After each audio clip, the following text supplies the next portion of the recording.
Welcome, one and all, to another amazing episode of the Cinestro Core. And today we're feeling super, unlike a certain movie we're going to talk about later today. In addition, we're also talking about The Bear, GTA 6, Leviticus, and Jackass. A plethora of elite cinema has come out, and Supergirl. We'll get into it more. Matt, theme song, baby. Cinestro Core, the cast, it's your weekly gold mine. Stay tuned in, stay tuned in. They got the beats, got those comic spins. I stay tuned in, stay tuned. I'm glad it worked out. I thought that intro. I thought you weren't gonna press the music on time. I thought it was gonna be a problem. Yeah, I was like, y'all know my internet lagging hard. If y'all can contribute to the Patreon so I can get new internet as well as buy a new apartment because this shit broke. And then also on top of that, please show us how to make a Patreon because we did. Yes, because how do you do that? We're just What gonna is a Patreon? do an OnlyFans and call it a day. Hey, speaking of nominate fans, you. speaking of fans, thank y'all for being fans of the Cinestro Core and coming back for another episode. As we are back, talking to y'all about all manner of cinema, TV, gaming. We were going to talk about comics, but I figured, you know what, we're talking about something so serious, so frustrating to me. We're going to have to save the comics talk for later. But before we get into that, let's start with our news bit. Ain't nothing comic about this conversation. Taking over to the news corner. Can we real quick? Can we get some suggestions in the chat for a theme song? Somebody puts in the comments below, please. Let us know what we should do for our news corner theme song. We need to know. Well, you know what? Today, this week's news. Oh, go ahead. Mm-hmm. I was gonna say, Matt. You know what? Actually, would really help us if the audience did. If they started sending us money so that we don't have to finance our fucking cars and houses because the Steam machine for some godforsaken reason. Well, that would help. Viewership would help because with that viewership, we can finally afford the fucking Steam machine, which is $1,000 for some godforsaken reason that I cannot comprehend. You think let's start there. You think I'm gonna pay? You think I'll pay $1,000 for some box? Never. I don't even pay $1,000 for some box of Respectfully, no. Never in my life would I spend $1,000 on that damn box, bro. Yeah, that's crazy. So I think is it Valve? Valve has lost their. I know why they have to do it. They don't have to do it. First of all, let's start there. I know why they're doing it. I know why they're doing it, which is fuck AI. Let's start right there. This whole the RAM and all the memory issues that have been happening for the last year now. This is a direct result. And y'all market. It's already happening. You're going to see your Xbox price is about to shoot up. PlayStation, PC parts, all of it. Your motherfucking phone, laptops, all of it. Anything technical related. We're already in a situation where, like, not even we, because I think it's only me out of the recording right now that has a PC, and it is a PC boy. Is it just me? Is it just me? The rest of us, fuck it is. Okay. You're the one that's a bitch. I already. The rest of us are some real niggas on PlayStation. We're grown-ups. I already have to sell one of my balls on the fucking black. I already have to sell one of my balls on the black market in order to afford fucking RAM because of all these goddamn data centers and fucking AI shit going on and these Bitcoin farmers and these NFTs. God forbid our president makes jobs for this for our glorious country. Dear leader. But all that to say, like, on top of that, right? I already have the accessibility of Steam, and the Steam machine would have been a nice bridge into me still having the PC capabilities with a little bit of console swagger. But this thing is like a high-grade PS5, basically. It has fucking 16 gigs of RAM. What the fuck am I supposed to do with that? Is that not a lot, or is that a little? No, it's not. My current gaming laptop has 32. Damn, that's a bigger number. Yes, it's double. It's double the Steam machine. And it can go up to That's a big number for Elmo. The point of the Steam machine. The point of the Steam machine is that it's supposed to be like a way in for like console gamers or people who are like undecided to be like, oh, I kind of want a PC, but like not really. But I want to be able to access all the games on Steam and like all that stuff like that I wouldn't be able to do on a console. but like with the comfortability of like a controller and like if you're a console gamer, this is like a way to bridge that gap without it feeling like too much of there's no learning curve. Yeah, exactly. Entry level PC, like PC gaming. Also, one of the selling points to me was the fact that it's customizable. You can do what you want with it, and like it's yours. You can do all types of cool shit. All the games that you can play, you basically don't. I mean, it's just so frustrating, bro. It's just hurting my head. I was gonna say, and with the depth of Xbox, I think this is a perfect time for this another thing to step in. Mm-hmm. So, but it's not really filling that power vacuum well, because one of the specs of what it has for graphics wise, right, is a GeForce RTX 3060. To put that in layman's terms, it's an older model of a graphics card, essentially, and a graphics processor. And it's released, I think it was like 2018, 19, about around that, right? So it's still pretty decently old hardware, but it runs a lot of games reasonably well. And, it's kind of similar to the PS5 hardware, right? Yeah. But my gaming laptop, as I stated, has a fucking 3090 in it. I have no incentive to buy this. Whoa, it's an even bigger number. Yes, okay. The TLDR of that is just bigger number means you can run things better. Bigger number mean more game better. Bigger number mean more game better, and it has like slightly less. It has like a little bit slightly less than like 4K quality, right? So it's just a little bit solid, but it's more so designed to give more so like 1080p gaming with 4K playback. So you can get like 4K cutscenes, like 4K video, but you can't really get 4K gaming because it has to render as the game goes. But it's just not really giving any reason as to why people should buy it, because the price tag already alienates console gamers, because even on Xbox to PlayStation, right, those are maybe like $600 to $800. That's still quite a substantial price tag, right? If you buy them brand new, but that's still, let's talk about you can get controllers, you can get other stuff with it, compared to like this where it's $1,000. The Switch 2 isn't even $1,000. Like that's fucking incredible, and that's Nintendo. Nintendo will gouge you and fuck you in the ass, and your fans will thank you. It's amazing.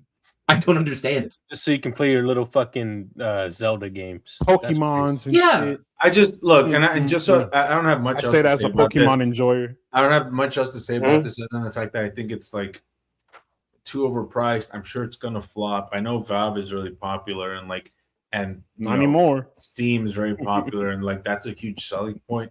But I just think it's like an amalgamation. I think this coming out when it is, and like we said, all the AI and all the data centers causing the price of these things to go up.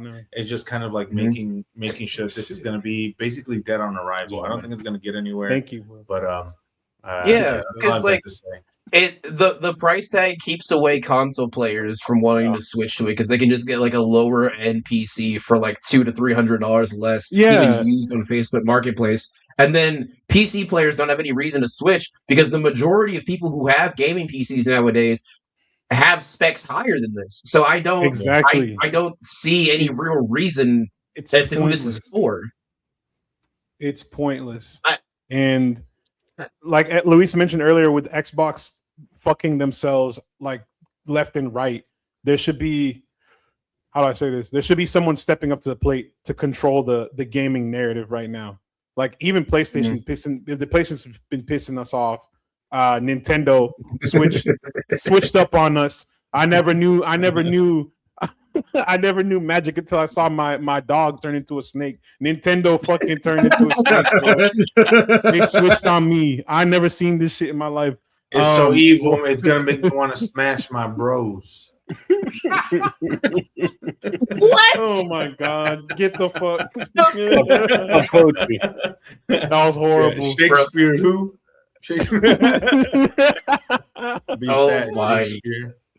Oh my! Shakespeare's been silenced ever since I dropped that bar. So, yeah, because he's just sitting there. He's like, I don't even have anything for that. I don't have anything. He's thinking about it. But yeah, anyways, I think enough of this conversation. I think there's a much bigger, much more pertinent conversation to have when it comes to gaming. That I think is much more evil, much more malicious than the Steam box or whatever the fuck it's called, Steam $1,000, and that's the fact that GTA 6 is not going to have actual physical copies of the game. Oh, brother! Or is that Let me tell you something. So let me tell you something. Yeah. Go ahead, man. I have turned heel. I have turned again. I didn't believe in magic until I saw my dog turn into a snake. These niggas at Rockstar have lost their ever-loving mind, bro. On God, on Jesus, on everything in between. I've never seen something like this. I've never seen a company shoot themselves. They haven't though. Because you say that, but it's gonna sell like. Because and you know why? You know why? It's because the ball and gun motherfuckers who are willing to glaze a corporation instead of think critically about why this is going on and why you should not be on board with the shit that's happening right now. No game should cost above even $60. Games used to be like $20-$30, bro. I go to GameStop, I go to fucking Walmart and buy me the deluxe edition would cost $60. What is this shit? A normal standard edition is $70. I will come to your house. I will come to Rockstar. Go to your CEO's house. The problem is that they're not letting you buy a physical copy of this game, which is that is part of the problem because we're going all to this we're moving away from physical. Oh, it's digital now. Oh, it's better. You can store more games. Fuck that. So Rockstar can pull the plug and be like, look, we're not servicing this game no more. The live service is over. I'm turning this shit off. You forgot to mention also, not only is the standard edition $80, the price of the deluxe edition is $100.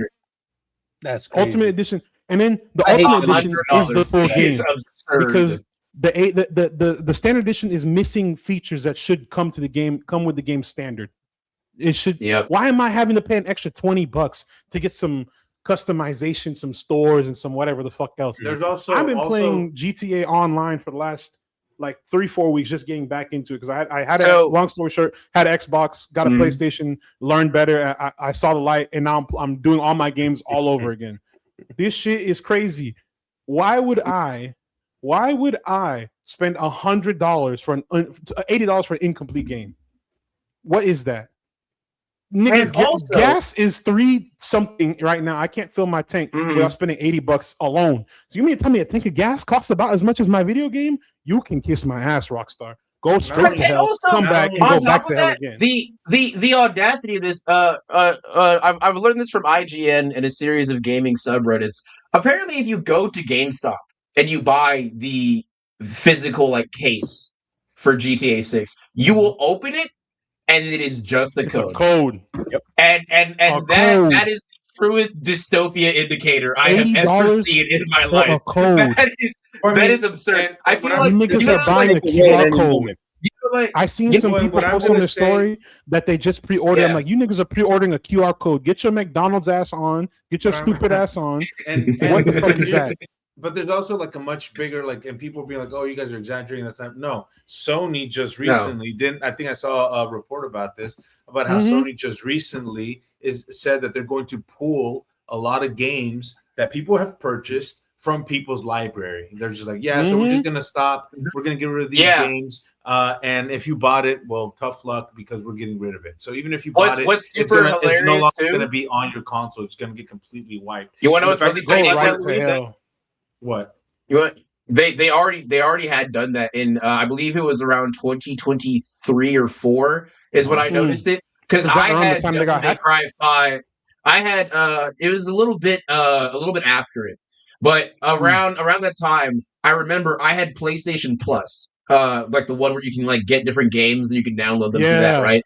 And they pulled Devil May Cry 5, the special edition that I had from the library. And thus, as a result, I couldn't play it, even though I had it. Yeah. And I was mad as fuck because I love that game. It's one of my favorite top 10 of all time, and I couldn't play it. And that's fucking ridiculous. We're in a situation where multiple companies, specifically within entertainment, are going for the Keurig/printer business model where you don't really own the product, you more so own a subscription to it. Same thing with like printers, right? In order to nickel and dime you have to keep buying ink specifically for their printer. Or you have to specifically buy these little pods, otherwise your Keurig coffee maker doesn't work, etc. and so forth. They're trying to nickel and dime you as much as possible, even within the gaming space, right? Whenever you have the game itself, right? One of two things will happen. They'll either make it to where they can pull it at any time because they don't do a physical media release, which is why physical media is so important.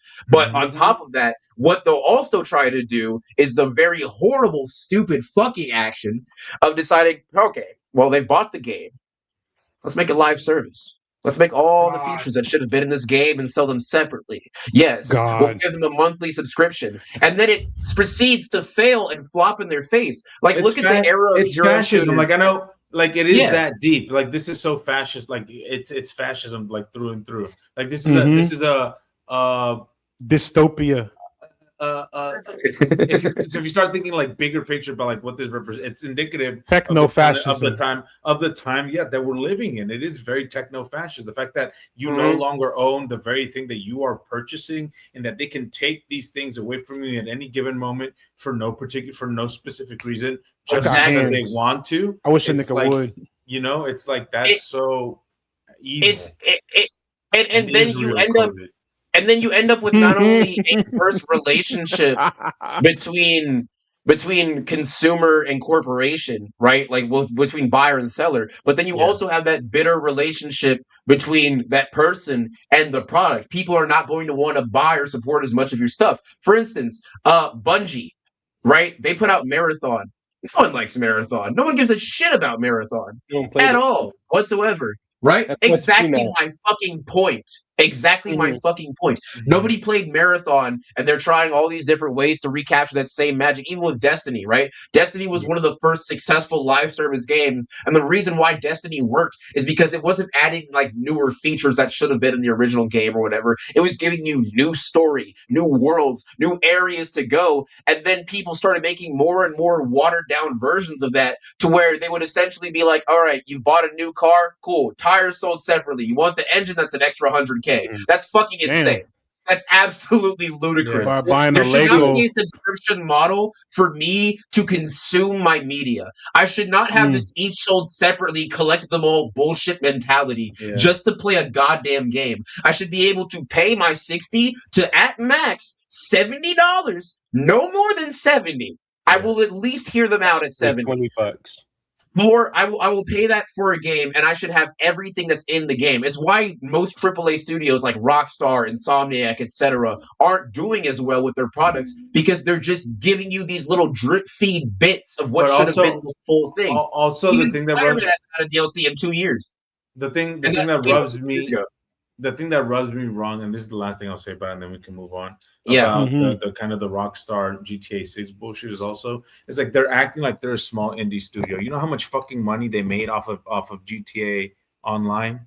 How much they're still making? Billions. How much billions of fucking dollars. They saved even more by laying off half their this shit staff. called and they unveiled this shit called GTA Plus. Yeah, I saw it the other day. I was like, "Holy shit, GTA Plus! What the fuck is this?" You pay like $7.99 a month to get an additional 500,000 in your account and some other shit. I'm like, bro, they've made so much fucking money off of GTA Online. I bought it. They could release GTA 6 for free, and they would still turn a profit. Like exactly. GTA 6 did not cost as much money as they've made off of GTA Online. And they keep trying to act like it costs like billions and billions and billions of dollars to make it. No, it didn't. Shut the fuck up. And also, get the fuck.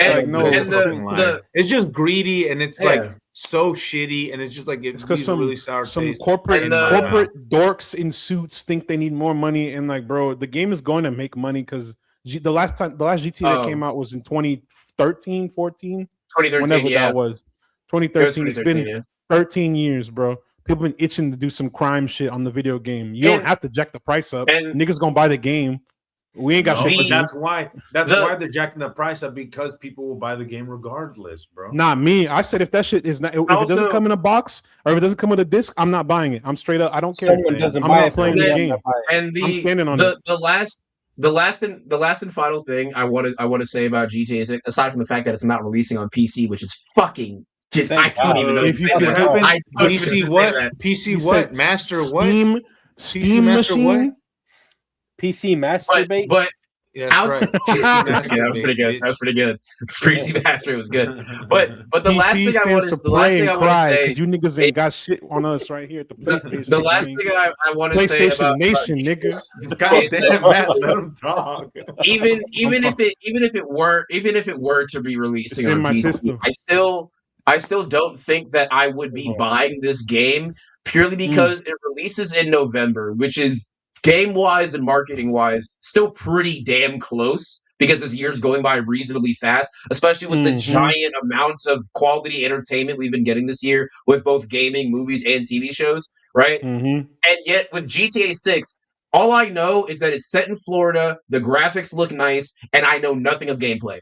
I have seen no gameplay at all, whatsoever. Nothing. There's no gameplay. No, even if I know what it is, I want to see if there's new features. No. This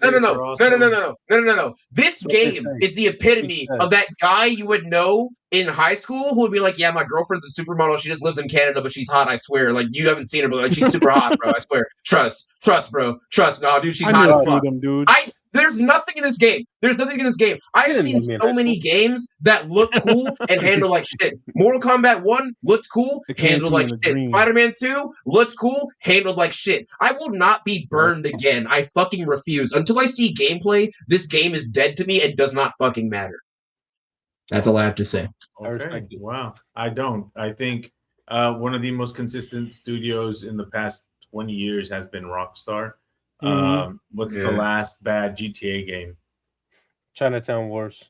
Exactly, which is on the DS. So it's like, I think being like gameplay, no gameplay is the reason I'm not buying GTA 6. Considering all the shit we just talked about, it's one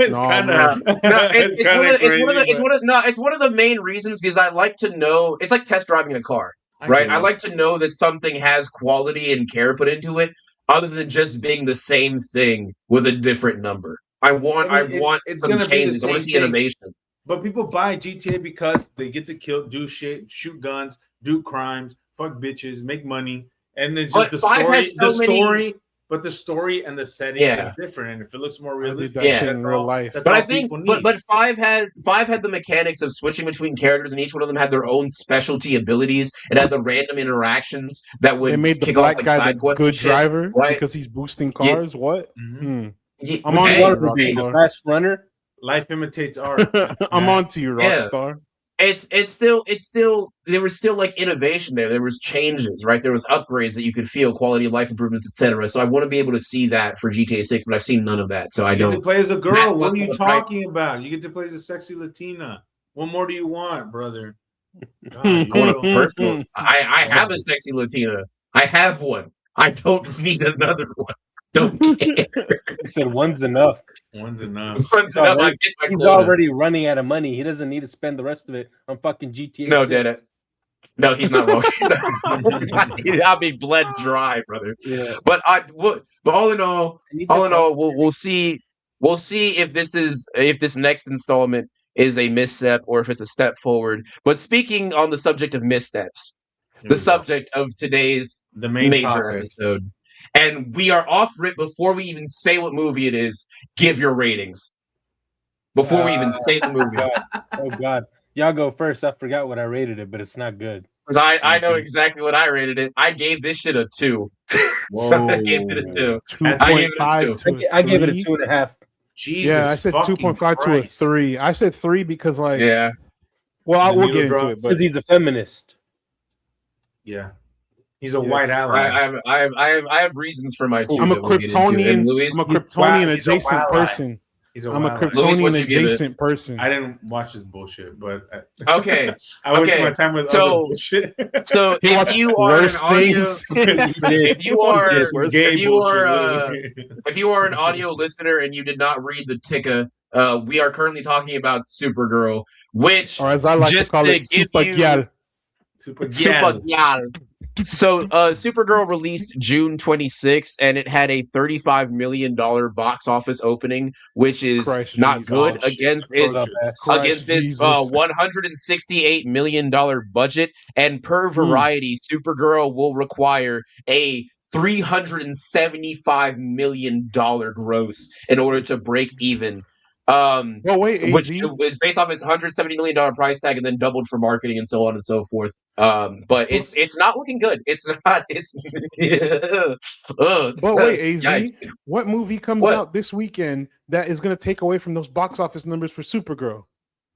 I don't know. Minions. You know, everybody and their mama, all the families and everybody, that box office is going to look crazy as hell compared to Supergirl. That is really funny. It is really funny that you mentioned that. It's like, you know, you guys will talk about like Supergirl and like everything that you guys disliked about it and stuff. But that is really funny. Look at how expensive this movie was. I promise you, Monsters and Minions cost way less than Supergirl, and it's gonna make 3-4 times. Oh, it's by Illumination. 5. So Illumination is interesting as an animation studio because what they do is they outsource a lot of their animation so they can make shit for the cheap and then just gross it all back very fast. And especially with Minions, which I still don't really This isn't a Minion pod. This isn't a Minion pod. Let's not get caught in the weeds. Just because we have a yellow logo don't mean we like the Minions like that. But all that to say, like, this movie is just so unremarkable that's about to get blown out of the water by the little yellow Simpson heads, and that's just wow. But to give you an idea, let's go over the story. The plot is when an unexpected and ruthless adversary strikes too close to home, Supergirl reluctantly joins forces with an unlikely companion for an interstellar journey of vengeance and justice. And if that plot sounded vague to you, that's because this entire movie is vague as fuck. It's so goddamn vague. The movie. It is quite literally super vague instead of Supergirl because things just kind of happen. It is the most existing movie of all time, right? You gotta put the little drums on it too. This movie stars Millie Alcock, who I love in House of the Dragon, right? She plays She plays the young rightful queen of Westeros. My queen, Rhaenyra. But she does, and even in Superman, right, with that little blurb of when she was in there and she showed up and she was an alcoholic, I was like, oh, okay, this is neat. We're doing like a regret thing, right? Okay, I'm liking this, like a Supergirl drinking herself away, kind of wallowing in her self-pity because her home is destroyed. She has one mission, which is to protect her cousin. She gets there, her cousin's already grown up and perfectly fine without her, and then she has to adjust to a life where she has no purpose and no friends. What? AZ, you're forgetting they changed so many things. They changed a lot of fundamental things about Supergirl's story. They changed some things. I'm like, I don't know, man. I'm up there. So you know how Supergirl, like you said, Supergirl came to look after Clark. There's various origins throughout all of DC. She gets stuck in some pocket dimension or whatever the fuck. This one, Krypton explodes. They send Kal-El off. The Argo City gets not the capital of Krypton. Argo City gets separated from Krypton during the explosion, and that's where a lot of the remaining Kryptonians live.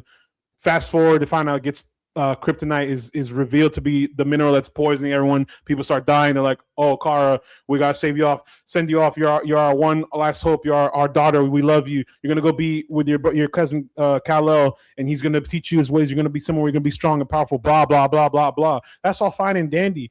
But what the what is this? What is this shit, bro? James, come here. Jimmy, come here. You told me you respected the comics, bro. You told me you were taking inspiration. It's not on James. I don't think James can read. No. Listen. It is on James. You're the head of DC. You're the head of DCU right now. Get your people in lines, man. I told y'all this before. I didn't watch the movie. And people keep trying to like James did not direct this. He didn't write this. I know. Yes, he's the head of DC Studios, but he said from the get-go. He signed off on it. Okay, that's what I was gonna say. He said from the get-go he's gonna let the people make the movies that they wanted to make.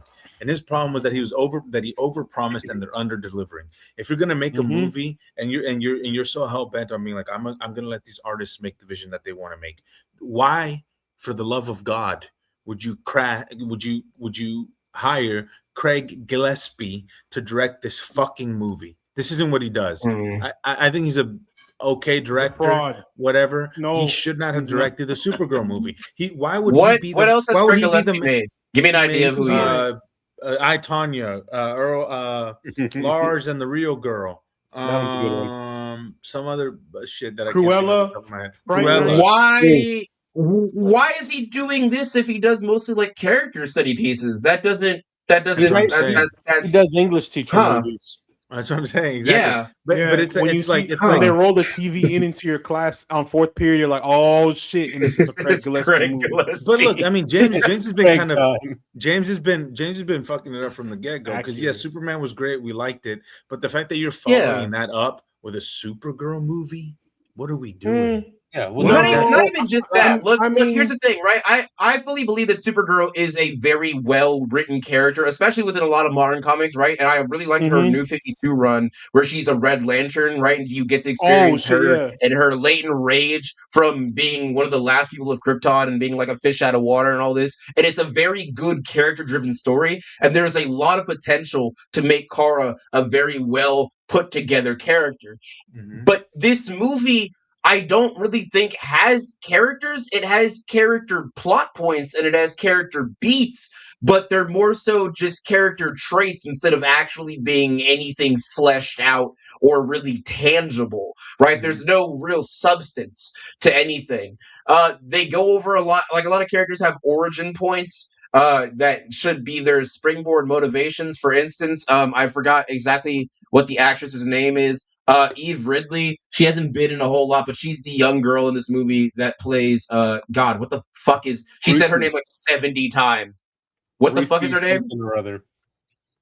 Yeah, she plays Ruthie Marielle of the Nell clan of the Sacred Hills. Basically, the entire movie, I was sitting there and I was like, if you don't get this Dollar General Arya Stark the fuck out of my face, I will slit my wrist in this chair. I don't think she was the problem.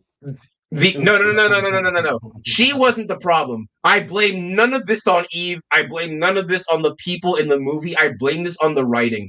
Okay.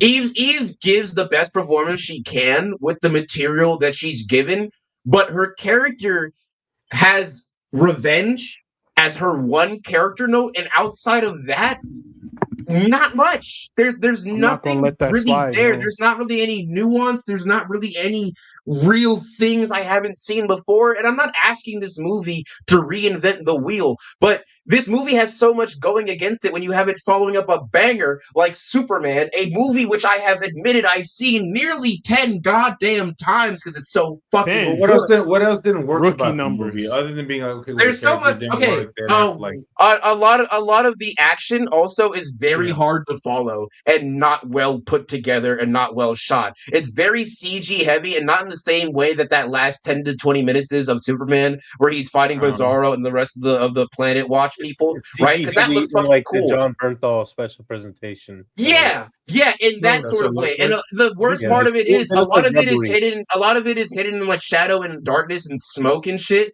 So you can't really view it as happening. You don't know what's happening because they either had unfinished special effects or they weren't confident in it, and you can very much tell that from the way that it's put together.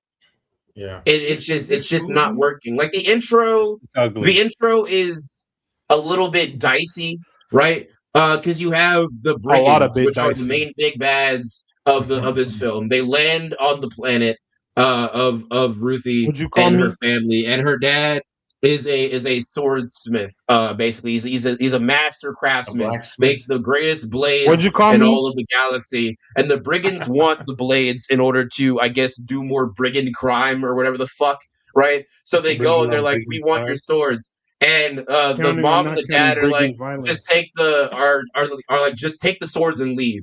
right? They're like, just take the swords and go, right? And the brother has headphones on and doesn't know that the brigand is there. And so he pops out and he's like, "Bah!" Because he sees his sister in the hallway and goes, "Boo!" And he just gets an axe to the back. Like, because it was so fucking bro. It's not dramatic. It looks really fucking stupid. It looks really funny. It's unintentionally hilarious. It is very funny because he just goes, I'm going to take off my glasses for this so you can see the face that he makes. It's dead ass like this.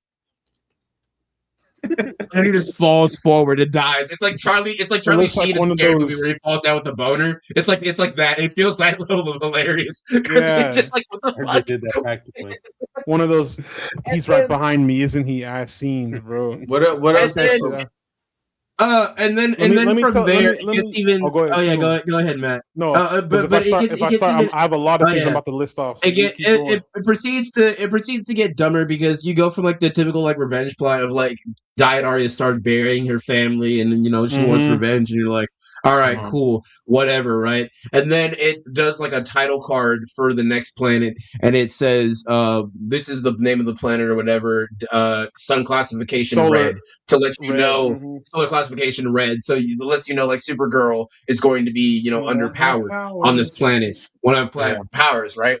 But and that's a really handy indicator because a lot of the time she's without her powers, and ordinarily that would create tension, that would create stakes, right? Even that few minutes in Superman where he's under the kryptonite poisoning by Metamorpho, where he's inside of that prison, right? Yeah. That even though you knew he was going to make it out, you're still like, oh my god, wow, Superman's in peril, he's in danger. With Supergirl, they, for lack of a better word, nerf her so many times in this movie by conveniently putting her out of yellow sunlight, or they'll poison her every 5 minutes, they'll get kryptonite every 5 minutes, red sun every 5 minutes, because they know that if they had Supergirl fully there, that this movie would be over in 5 minutes. Yet you compare that to Superman, where they have these incredible powers, right? Where they have the Hammer of Bravia, aka Bizarro, a person who's on par with the physicality of Superman, and this multiversal rift that's opening in Metropolis. So that you have Superman with all these godlike powers, and you still feel like, I don't know how Superman's going to get out of this, right? Compared to Supergirl, where they keep nerfing her over and over again, to where you can't even get a sense of how powerful anyone fucking is in this movie. It's so inconsistent. The brigands are like...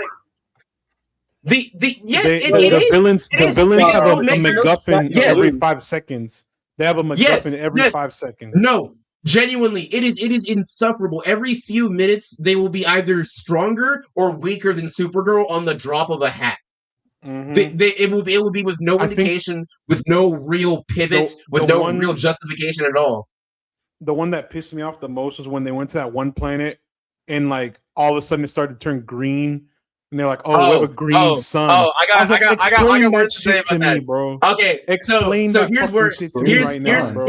Here's where I come in. So the green sun is real. The green sun is real. It was something I had completely forgotten about, but that is an actual thing. It started in Superman 155 back in 1962. It's a really old fucking Silver Age topic thing, right? And it made a comeback within the modern canon within like certain Supergirl stories. I think it's in Woman of Tomorrow, right? But it doesn't really act as like a death fall of poison, but it makes her significantly weaker, and it's really nerfed and just really weak, right? But it comes, it would work. Catch-all. Yeah, it would work if they didn't do what is essentially smaller versions of the Green Sun 17 other fucking times in this movie. So by the time that it gets to the Green Sun, you feel like they're just pulling it out of their ass. Even me, who knew where it's from, was like, "Really? Okay, yeah." All right. I think I just kind of at that point kind of sighed. I was like, "We're doing this again. All right, cool. Let's just move the fuck on." She was lying down in the cave for like an hour, and we're like, "Get the fuck!" She's gonna get up and go be Supergirl, do that shit. Look at the suit, put that shit on. Triumphant music, save the day. Oh wow, everybody sing Kumbaya. Let's go home. Get the fuck out. I didn't mind the Green Sun that much. But I thought it was really fucking stupid. They're like, "Oh wait, this planet has two suns, and one of them happens to make you weak as fuck." Guess what? The other sun is Yeah, it's yellow. So that's what I'm saying. Like that really shit did not. I was like, too, that shit was what the fuck. What's really funny as fuck too is that the planet that it is on in Woman of Tomorrow, like the one that this is based off of, right? The brown planet. The sun is just green. There is no second yellow sun, so there's like tension, there's stakes, right? The moment that yellow sun came up, it was very funny because I was sitting in the back row and there was a dude like 2 rows in front of me where I just let it. As soon as the yellow sun started coming over the horizon, I just heard him do the most audible groan of, "All right." That's what I'm saying, bro. I was like, okay, cool. What was the point of this? What was it even? Let me take it all the way back to the beginning of the movie. Even when Crypto got poisoned, I'm like, this is enough. At the end of the day, this is nothing. Because he's not going to die. The merch seller. Come on. Exactly. That's like if they killed Grogu in the middle of Mando and Grogu. And they're like, "Oh, Grogu's going to fucking die." Like, what the fuck? Movie. There's no real stakes. The only person who had anything worth like losing or gaining is Ruthie. And like me personally, I know I heard y'all talking earlier while I was getting my comic book to flex on niggas real quick. I feel like she did what she could with what she had, like her material. But the writing is so fucking bad. She came off as annoying and insufferable, and her only motive was, "I just want revenge. I just want revenge." There's no nuance to her character. She barely gets developed until like the last 30 minutes of, not even last 25, 20 minutes of the movie. She doesn't even become capable until the last 10. They don't even have like some generic explanation of like, my dad trained me in swordsmanship. So you at least have like that generic explanation, like they would give it an action movie, like he was in the Navy SEALs for 3 weeks, and that's why he can do backflips with his telekinesis or some horse shit like that, right? They don't even give her that. She just suddenly becomes pretty decent at fighting in the last like 10 to 20 minutes of the movie for no reason. And the part that fucked with me, Matt and Gerardo, let me know if you guys share this. When that family I think I know where you're going. And then Ruthie had the fucking nerve, audacity to blame Supergirl. The audacity to blame I said, Supergirl. You did this shit. I lost it. Are you fucking me? She's like, if you gave me the opportunity to dispatch Krem when I had the chance, I would have had my vengeance, and they would have never died if I had done what needed to be done. You would have died. You would have died. This nigga is capable of that normal power. At his normal power, they say he has the strength of 1,000 men, and he was capable of boxing a poison, not kryptonite poison, mind you, but a paralysis space poison, basically with space fent, Kryptonian. That is still no small feat. That is impressive. That is still a very strong person. She is a bitch with a sword. What were you going to do? You're not 12 years old. Nigga, you have a denim jacket with a fur collar. You are in middle school. Bro, she thinks because she has like go study. She thinks because like she has a dead family and a sword on her back with a fur-lined fucking denim jacket that she's Kid Trunks. No, you're not. You're not. You are not. You don't have that in you. You're not Trunks, nigga. That's not you. This is not where you are. You're not him, bro. Like, you're not him. My you're not God. P.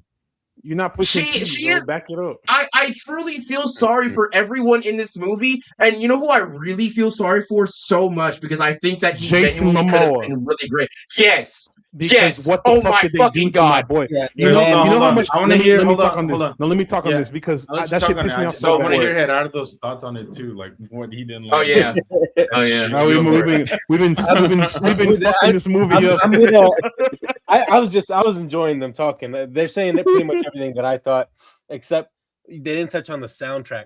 The soundtrack is atrocious. God awful, abysmal. It doesn't fit the character, I feel. Mm-hmm. It's every fucking 5 minutes, not literally, but there's like 20. You're dead ass. You're right. There was a drop, score for like 2 seconds, another drop in the middle of that score. Craig Gillespie said he's like, yeah, for the last fight we didn't know, we knew we wanted a needle drop, but we didn't know what we wanted, so we went through like 40 different songs, and people were like, if you wanted a needle drop, why didn't you have a fucking song picked out? Like they just chose whatever. They're like, that works.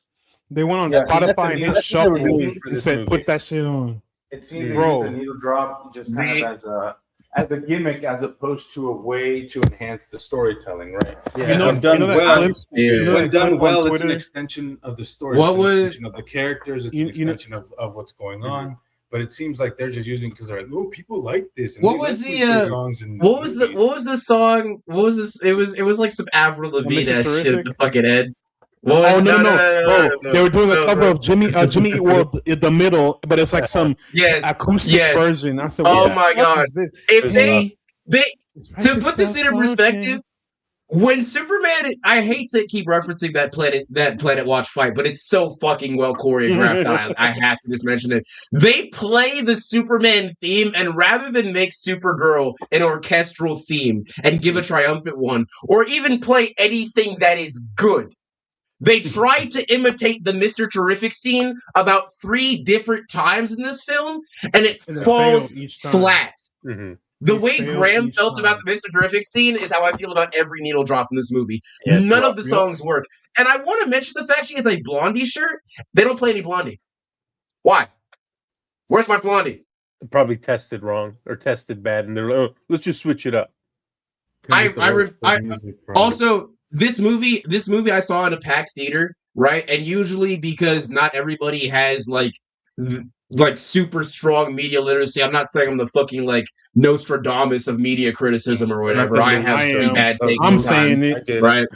Right. I know we say it all the time on this podcast, right? The people love dog shit, right? The general audience will love what they love because they're not looking to criticize it or be analytical. They're thinking like, all right, was I entertained by this? And if I was, cool, fine. But not a single time where there was supposed to be like a joke in this movie did I hear a single person laugh. No one laughed in my theater. No one. I swear to God, I did not hear a single. There's a lady next to me who started checking Instagram the last 20 minutes of this movie. That's how invested it is. You didn't even yell at her. I didn't even yell at her. I looked over. I was like, yeah, probably Reels are probably better than this. I'm not going to lie. I don't blame you. I'd watch some movies. There's quick question about the needle drops in the music. I know I keep hearing people like really have a hard time with that aspect of the movie. And I know you guys keep saying, well, there's just a lot of them, right? But so is it just like, why is it so jarring? Does it just none of it fits? It's all just kind of like. Let me do this one. Yeah, go for it. Because I just counted. There are I think 16 total needle drops in this whole film, and not a single one lines up with the scene that it's in. Not a single one. There is a way you can tactfully and tactically place a song that's not in your score into your movie, and that shit would make sense. Yeah, like it would be beautiful. It lines up with the film. There's a song that played at the end of which one? The James Gunn Suicide Squad? Gunn one, yeah. Okay, which one? Because David Ayers Suicide Squad. No, David Ayers Suicide Squad. I can at least give the credit because one of the first songs they play of licensed music in that, right? They play the most generic licensed music possible. But they play what is that one called? House of the Rising Sun for Belle Reve. As like there's a house in New Orleans and Belle Reve is located in Louisiana, New Orleans. So that's fine. It's generic and it's less than surface level, like subterranean level, right? But you see how you made that connection? You see exactly how you made that connection? Yeah. That shit makes sense, right? This one they just said, oh, here's a song. We're gonna throw this shit. She's drunk in the bar. Throw this shit. They throwing this shit at the wall. You think it's music Craig Gillespie liked? Like, you think it's maybe music that he's a fan of? He probably doesn't. He's a 50-year-old from Australia.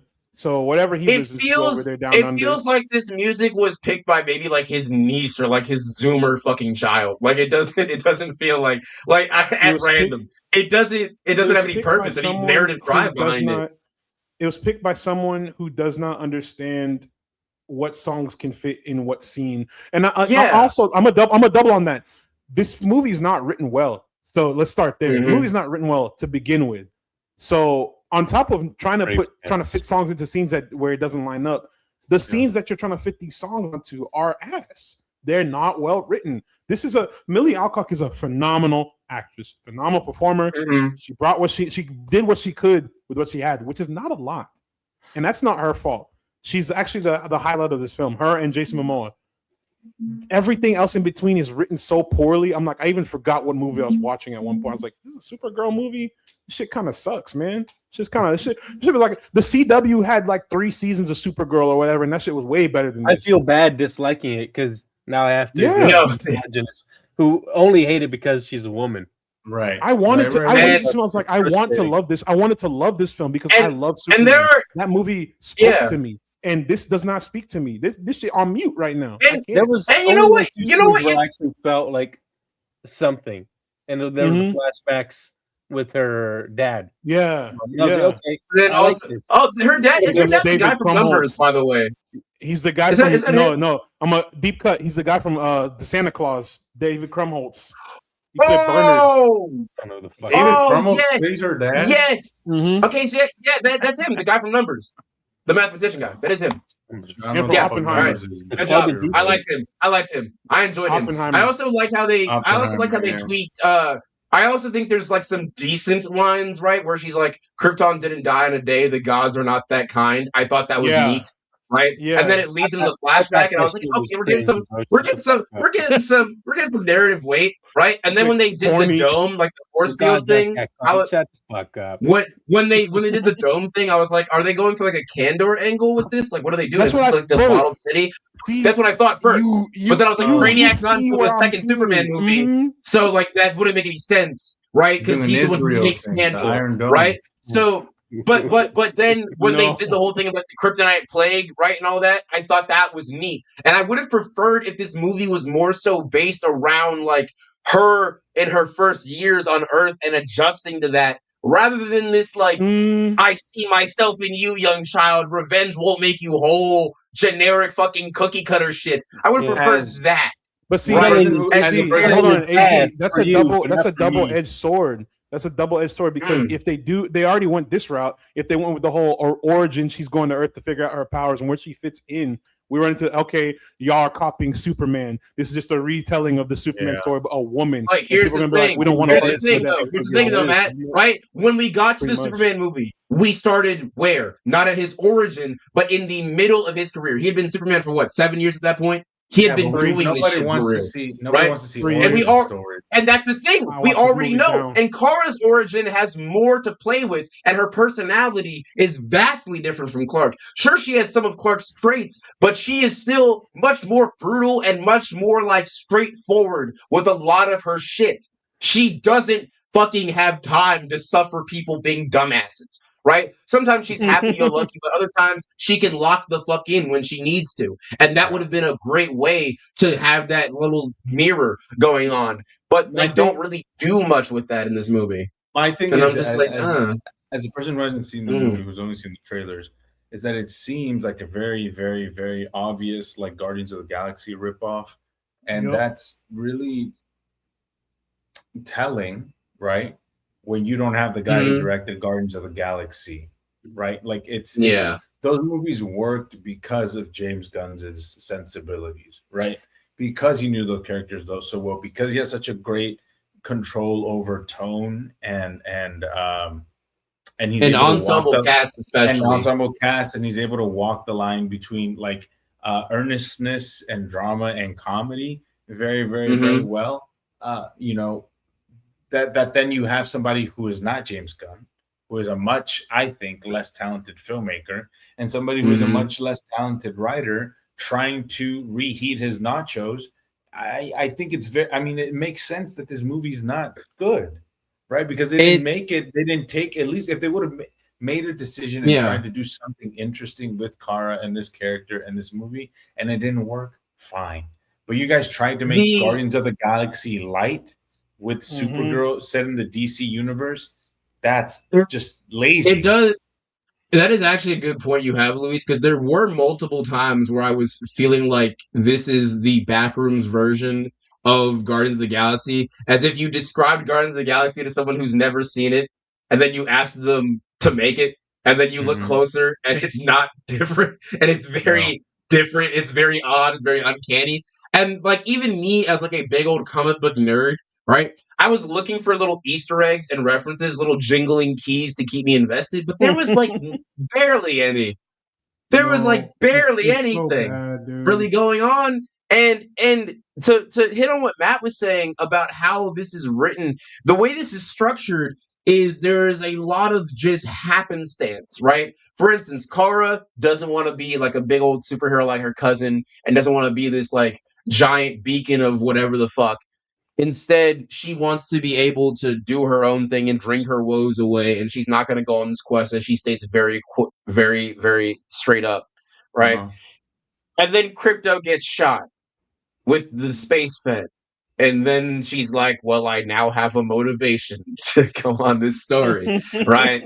And there's and compare that to Superman, right? Where it starts out with him getting beat by the Hammer of Baravia after having interfered in the conflict, after having been Superman for a long time, right? And having that message leak out to the world. You see there's people running smear campaigns against Superman. There's the Baravian politics. You have these layers of things. You have the Justice Society or the Justice Gang introduced with Maxwell Lord. Multiple facets of the world introduced that play into the story, right? Everything that follows in Superman one after the other is because of something that came before it. With Supergirl, it is like if you have a ladder with missing rungs and that you just somehow still get to the top.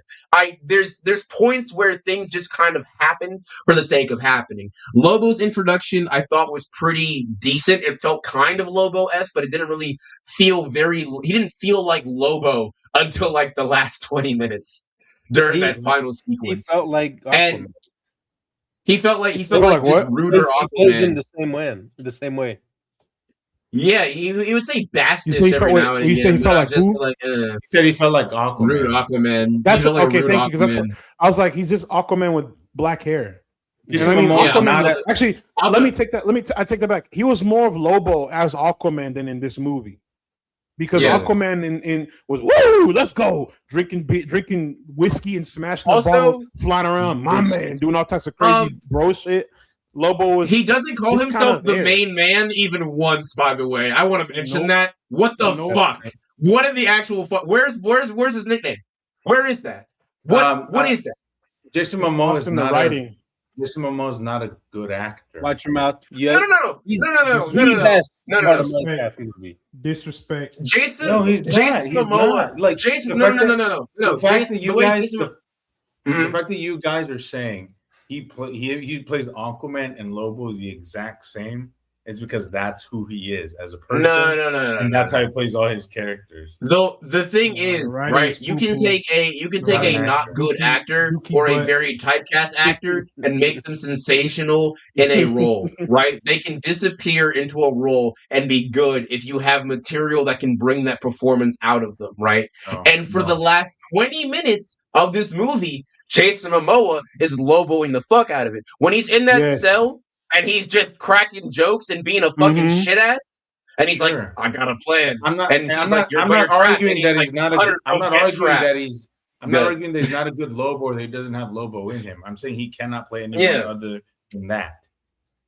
Right. But that should work for Lobo. But the thing is, Lobo is written in just a way for Supergirl and Raina to get, or whatever the fuck her name is, to get out of the, and for Supergirl and her to get out of that situation at the end. It's literally just Supergirl gets lit up with 3 kryptonite arrows, and you're like, oh my god, that shit how are they gonna get out of this one? Enter MacGuffin Lobo from the top fucking rope, throwing grenades, hooking people, and you would think the action is cool if you could fucking follow it, because it keeps on cutting away every 5 to 10 fucking seconds, so you can't even fucking know what's going on. Oh my god, the audacity they have to try to make you care about the human trafficking subplot. I don't care. I don't give a fuck. I do not give a shitting flying fuck. They introduced the fact that the brigands are human traffickers in an all-male race, and they kidnap women in order to make them into like child brides, and it's very sad and a very horrible thing, but they introduce it once, don't bring it up for 20 more minutes, and then bring it back at the last end, and they have one of the fucking child brides shoot the guy with a crossbow, and Supergirl looks, and the girl just goes, And it's so fucking stupid. It's so goddamn dumb. You're just jealous. It's so goddamn dumb. Agree with. They're making me. It's so fucking stupid. The complaints about the action and all the constant cutting is like it's why you don't cast it, why you don't hire a person like Craig Gillespie to direct this movie. Like, this is not what he does. He doesn't know how to make. Bro. He doesn't know how to make these kinds of movies. He's a fraud. And the fact, right? You need somebody who can make big budget movies, right? With a lot of the shit filmed on green screens, and who knows how to direct action. Point blank, simple. That's it. Like it is a skill, right? You can't just cast some You can't just hire somebody who you're like, I like the pitch that they had for this movie if they don't have the experience and haven't shown you the goods, right? Like however you feel about the movies that he's directed before, where in his filmography has he shown you that he could direct an action set piece or even a movie? It's like that Michael has Jordan going to play baseball, or hey man, but at least Michael Jordan, at least Michael Jordan's an athlete. You know, Craig. That's a good point. That's a good point. And it's like, why, you know, it's just, you know, like frustrating. But before we move on, because we've been on this subject for a while now, but, you know, and I think it's safe to say that y'all did not like it. Is there anything before we move on, like that you guys liked, that you enjoyed? Was there anything salvageable about it? I liked You liked what? That's right. I still didn't hear it. When I left. Oh, when you left. Got it. I think I liked two things, and I was like, oh, those are nice little comic book nods. That's fun. All right. And three things. I liked the flashbacks and any interaction she had when Corin Sweat was on screen, because I was like, oh yeah, I forgot there was a better movie before this. And then the other thing that I liked was the ending fight, even though it's a CGI mess of smoke and just like of loose ragdolls, there is a reference to it that I thought was kind of fucking ill, which is the reference to Batman, Superman, Apocalypse, the beatdown she does on Darkseid, she does to that brigand, where she flips him, where she like fucking puts the fucking judo flip, and I was like, oh yeah, it's sick as fuck. That's awesome. That's awesome. And how that's what I expected.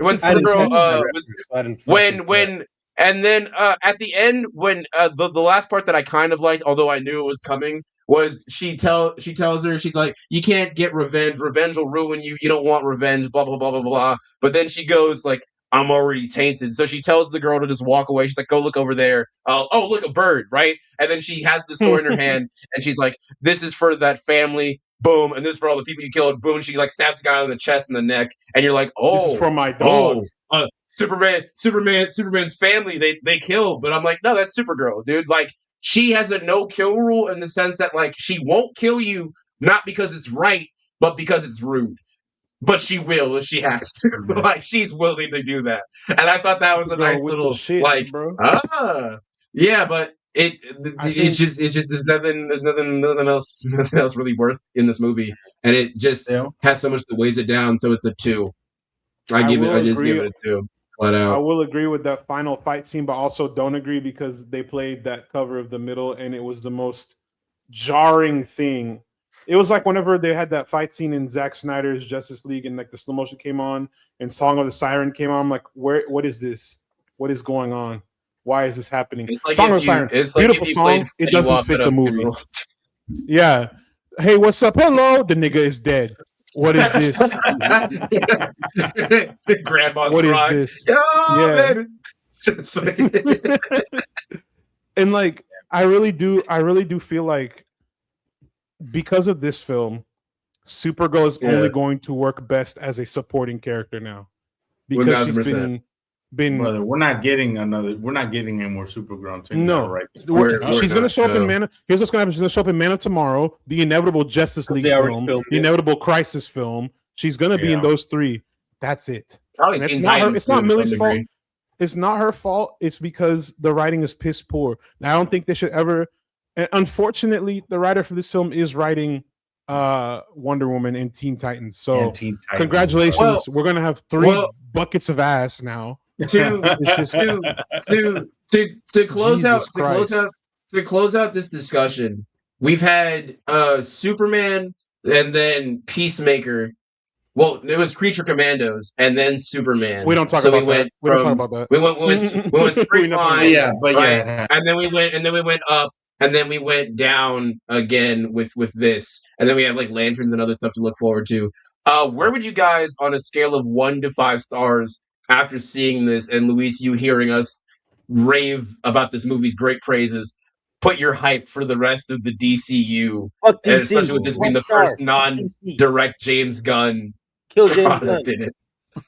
I ain't say that. Where'd you hashtag the gun is jammed. Hashtag gun jammed. Yeah, hashtag gun to my head. I would put my put your last name in your mouth, James. But I would say where I would put this at is like for the rest of the DCU, I'd say I'm at a solid 2.5 average of excitement. I 2.5 is down the middle. I don't want to sound negative, but it's my hype has died down because this is especially after Peacemaker as well. I'm just like I'm super cautious because of you see something like Clayface, right? And like this shit looks like it's gonna rip. But then you see something like this and you're like, now I'm starting to get a little concerned. I'm like, what happens with Clayface? It looks like it's gonna be great. But after seeing the product that has come out thus far, and even Lanterns comes out in August, September, whenever it comes out, I have no excitement or faith in that because, for one, they didn't cast me as Jon Stewart. That's the main gripe. But also, two, even if they don't cast me, why you cast Aaron Pierre? This is not the right guy for this, bro. He's a great actor. That's not Jon Stewart. That's Jalen Stewart, bro. Get this nigga out of here. Respectfully. That really does sound like the most mixed nigga name of all time. It's the ultimate mixed dude name. So as the DCU right now is very much in a dangerous spot. They have to hit left, right, and center. And they just fucking started. I'm saying they just started. They fucked themselves, bro. Because think about it. We've been talking about Spider-Man. And I'll even give Marvel Doomsday. I know we shit on Doomsday because I'm like, I don't know. Marvel still has the juice for whatever they put out. It can be a piece of ass, but it's still gonna be a juicy piece of ass. You know what I'm saying? Like, it's gonna be you know what I'm saying? It's gonna be tolerable. Like it's just like, You said that's ass? No, Fantastic Four was good. I said it was good. Oh, okay, I was gonna say, what did you just say?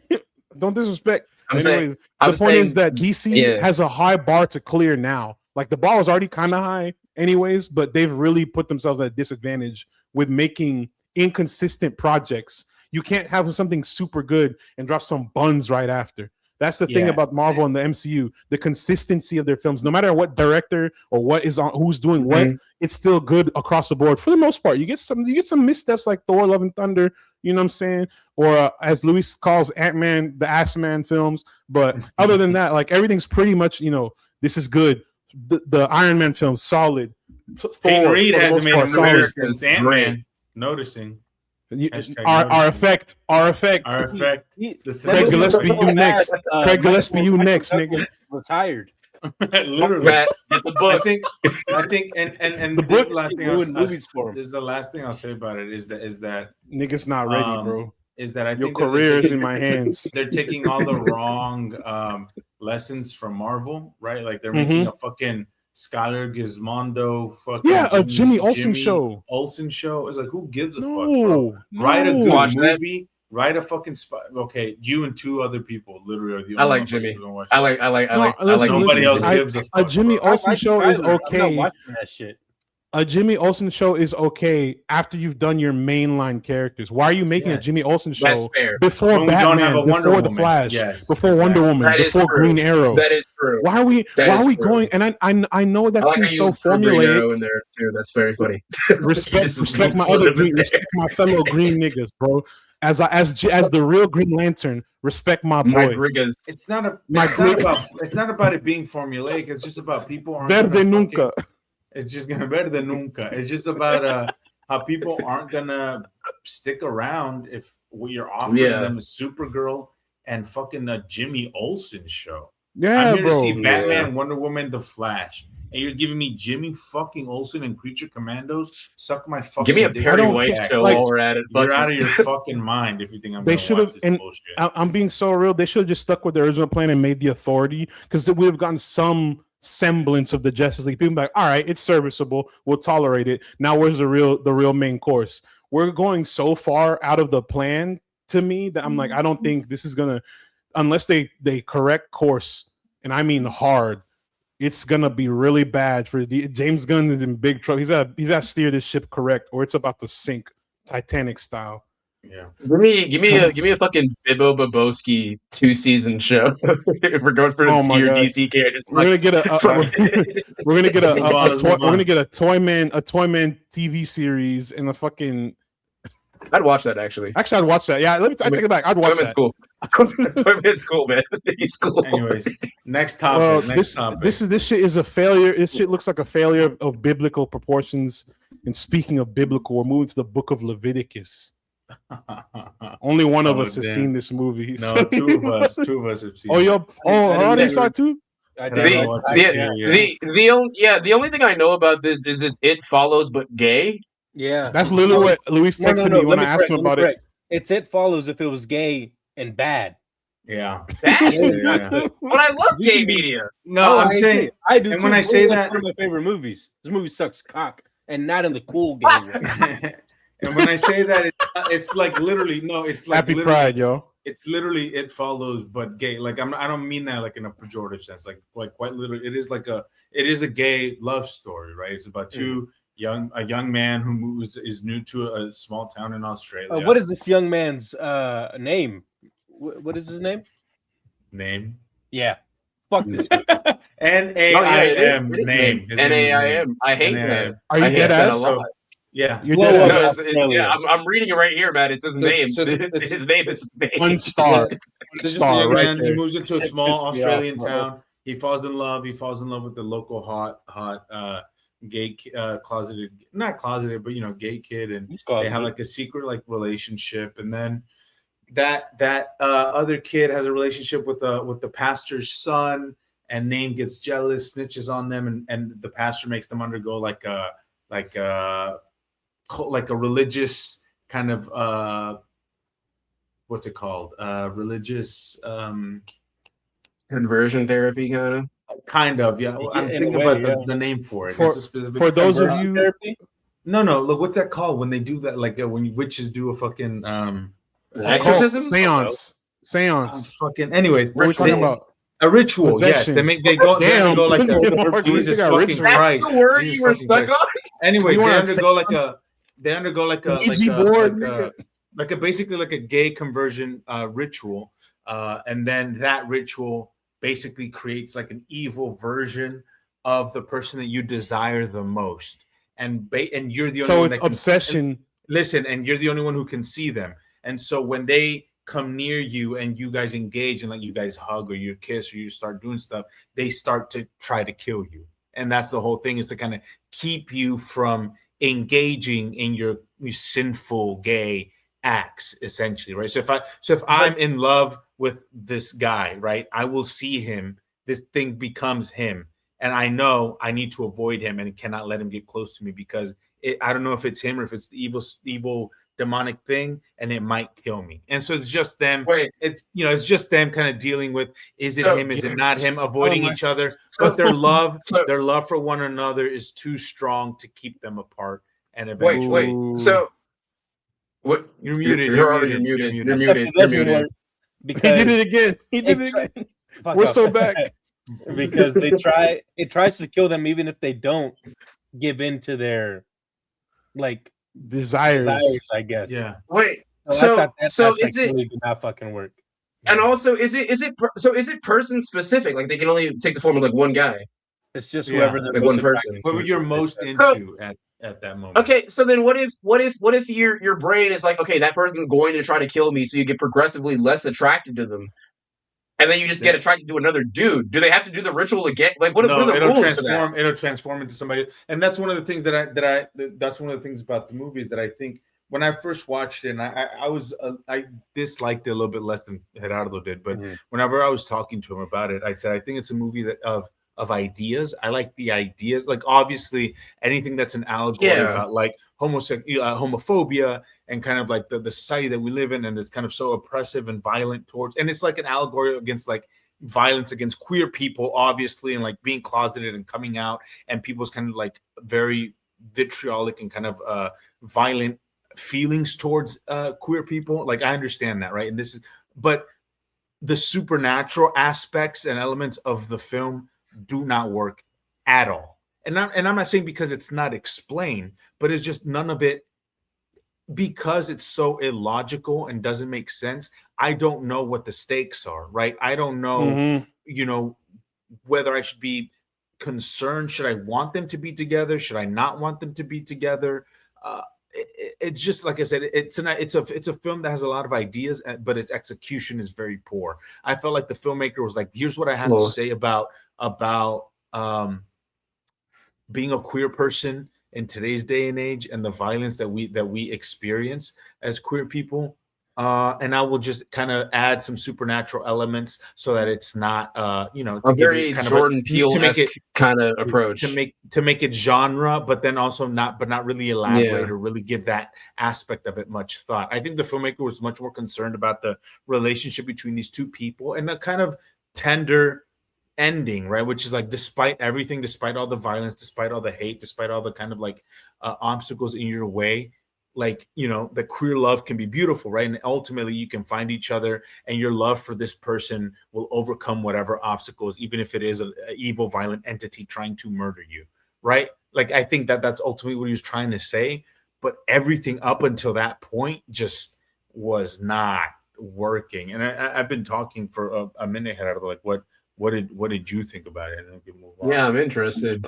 Yeah, I know. I think you got it. It doesn't work. It's boring. I think the movie is really I think it looks really nice. Damn, we 0 for 3 this week. Bore me. Yeah. You think it looks really nice, or you don't think it looks really nice? I think it was technically really well made. I think it was awesome. They needed to work on the script a bit longer. The cast was fine. They did the best they could with what they got, which was not a lot. But yeah, I just didn't like this movie, man. And I told Luis, I was like, I feel bad because this movie made me homophobic. And oh my god, I'm not an ally anymore. Yeah. He put his fucking rainbow flag in a burning trash bin like Andy throwing down the weed. I don't want to play with you anymore. I don't want to play. I don't want to gay with you anymore. It's really disappointing. It's a disappointing movie because it's the idea, like Lou said, the ideas are good. It's solid. Yeah, we made a joke. It was like, oh, it's gay, it follows. But that doesn't necessarily mean it has to be bad. It could have been great. But it quite literally is that, though. That's the really frustrating thing about it, is that it feels like it's ripping off. It follows like a lot. It's very derivative. And they're just like, but it's different because this is about queer people. You know, it's like it's literally gay, it follows. So it's not, you know, but it's like, no, but yeah, that's why it was so fun, because I love just a different invisible demon that kills you. That kills you. Yeah. That kills gay people specifically. Yeah. Also, that makes me feel like kind of bummed out because I saw the trailers. Yeah. And the first trailer I was like, bro, are we getting a queer horror story? I'm watching this. And then time went on. The movie has come out. I've seen the reviews, and I heard y'all tell me. We texted about it in the chat. I was like, "Come on, man! This is a perfect time to tell, especially with like the hype with the success of like Obsession." And I know we kind of cook backrooms a wee bit, but it's still solid. It's a solid horror film. But that goes to show. But that goes to show that there is. I mean, just because you make a horror movie doesn't mean it's going to be good or it's going to be successful. Like quality does matter ultimately. There's plenty of like really good social commentary horrors that are out there, right? Even something like Ari Aster's very first film that went viral. There's something The Strange Thing About the Johnsons. Love that movie. Right? Love Don't it, talk, right, bro. It is profoundly upsetting. Right, but it's a decent social commentary, right? Even things like Hereditary and Midsommar dealing with relationship and abuse, or like familial trauma, right? Yeah. Or you go into Obsession of dealing with an abusive relationship and toxic partners, right? There's good commentary that you can do. Even American Psycho is a good commentary on the alpha male perspective, right? Yeah. There's good social commentary you can do through horror. And it seems like this has, like Luis and Gerardo were saying, a lot of really good ideas, but not necessarily anything to make it stand out amongst the horror crowd, especially being compared to something like It Follows, which in and of itself is a commentary on like STDs and transmitted diseases, but via demons and other shit like that. And the demonization of sexuality. Right. And I also went ahead and I looked up a little bit of information on this film because I'm going to be honest, up until about like 2 weeks ago when I was scrolling through YouTube and I saw that Dead Meat did an interview with the director, I didn't even know this movie existed. I've seen this marketed nowhere. But I found out two things. One, this is produced by Neon. After they did Together, I don't trust these bastards as far as I can throw them. Secondly, Neon, shut the. Oh my God, you're on. We just don't like Neon. Don't like Neon. He missed the whole. Bro, Neon, bro. Don't have to like Crazy missed the don't have to whole. like Neon. Fucking relax. Sure, but just be like, I don't trust them because Neon the movies you've seen are bad. One movie you've seen is bad. Yeah, bad movies too. Okay. I don't trust them. To me, they're like the lesser A24. To me, that's what I view. What them the fuck? Right? What the fuck? They've won more Best Pictures than A24 has. Yeah, they didn't deserve it for Nora, so I don't want to fucking hear it. They won for Parasite. Are you fucking kidding me? What else? They did a Nora. I take back everything I said. Oh my fuck! They did Parasite. They did Parasite. Y'all need to switch up. I need y'all to shit on fucking Disney and fucking Fox right the fuck now. I shit on Disney and Fox. I shit on Disney and Fox constantly. That's easy. That's too easy. Okay, that's like taking candy from a baby. Yeah, dude. It's like beating a guy with no legs in a foot race, dude. Bro, like that shitting on me, I can do that. Moana live action comes out next month. I'm about to do something disgusting to Disney next month, bro. I'm about to rip this shit. I'm about to tear this shit up, bro. It's gonna be a bad day. I was looking up statistics. Apparently, this has a $3.5 million USD budget, and it is so far. It is so far grossed $6 million. Yeah. That shit ain't making more than it. It's gonna barely make anything back. It's apparently highly favorable on Rotten Tomatoes and is hitting with a lot of queer people. I, as a queer man, will see it myself and see if it tickles my queer fancy. And look, that's a very valid point. I mean, I understand maybe that is an aspect of it that because I'm not a queer person, it's not resonating with me. Despite me being an ally, right? And being know a lot of gay people love a lot of gay people. They love some pretty shitty fucking movies sometimes. You seen Wicked? Hey, I hate Wicked. I actually hate Wicked. Wicked, great music. Great music. Me, I guess. Movie. Shut the fuck up. Fuck you. What did you give it, Gerardo? What did you rate? I gave it a 1.5. I did not like this movie Jesus at all. Christ. Holy fuck. Bro actually did become homophobic. Damn. That was not a joke. That was not holy fuck. I was not expecting the one. I was bored. I was expecting I was actively fighting, checking my phone. Ooh, that's tough. I gave it 3 stars. Wait a minute. Let me ask. What did you give Supergirl again, Gerardo? 2.5. I'm beside myself. I have to see this movie. I have to see this movie because there's no fucking way. Wait, did you see Disclosure Day? Maybe I was just so fucking mad that it wasn't good. That it wasn't like. Did you see Disclosure Day, Gerardo? No, I hate Steven Spielberg. Okay, well then never mind. Okay, I have to see this. Man. 1 out of 5. My height meter for this is maybe like a. It's like a 2.5. It's like right down the middle. It's right down the middle. Yeah, my excitement has. I'm interested in queer stories, real hard. Yeah, I'm not hearing very favorable opinions about this. I don't know. We might have to cut one of the topics, brother. Perchance. About Supergirl for a minute. Yeah, I mean that's because we were cooking. I mean, y'all were cooking. Our last speaking of cooking, actually, I say topic. If that's what we're gonna do it, then let me talk about Jackass real quick. Yeah, you can talk about it. I'll talk about it too. Go for it. What is there in? It was so beautiful. Yeah, what is there in crazy Jackass? shit? We back. We're so back. As Chris punches as me dog again, and I knew as the little baby young jit of the podcast crew, even though we're like probably not yeah. Young jit, brother. We're all in our 20s and 30s, dog. We're in our late 20s, early 30s. He's older than me. He's only you're was the youngest one. Shut your old ass up, boy. My fault. I've only seen like as far as like Johnny Knoxville related things. Out of the house again. I have only seen Bad Grandpa in terms of like Johnny Knoxville or like Jackass like extended things. So I never grew up with Jackass. So please enlighten me, sway me to the church of jackassery. What is this movie about? What is the purpose? Give me something. Do you like seeing man butt? Yeah. Do you like pranks? Yeah, I like good pranks. I love stunts. Do you have a strong stomach? I watched a Serbian film, so yes.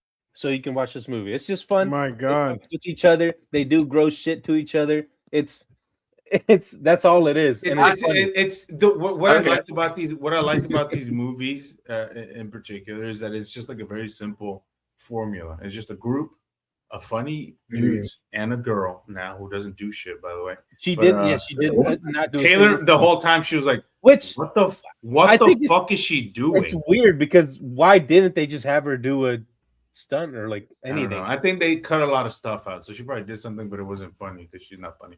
But anyways, it's just like, it's a very simple formula. It's a group of people who all get along, like we're all friends. So they have great chemistry. Yeah. They're funny.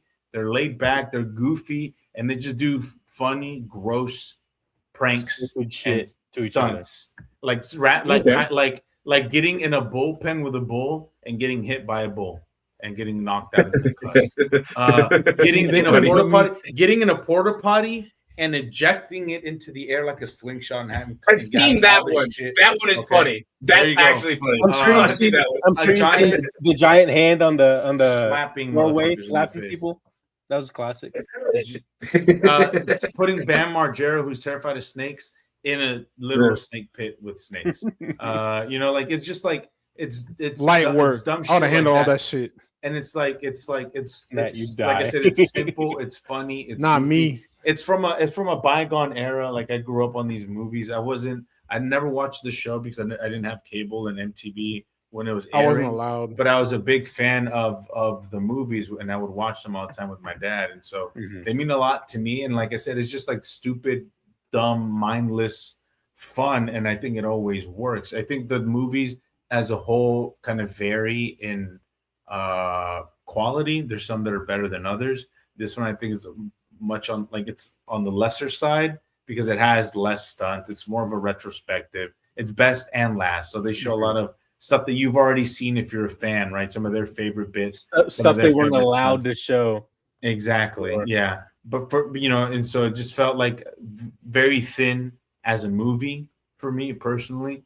But it was nice to kind of give these, yeah, exactly. It was just nice to hang out with these people who I've known for literally 20-something years, and kind of like say a goodbye to them, like, and really just one last hoorah or whatever. It was just like a good time at the movies. I laughed a lot. I, was grossed out, and it was, I screamed in like excitement and horror. It was just, it's a good time. Like I suggest, like, if you have a weak stomach, go check this shit out, man. It fucking, it's funny shit. It's very, I'll give it a look.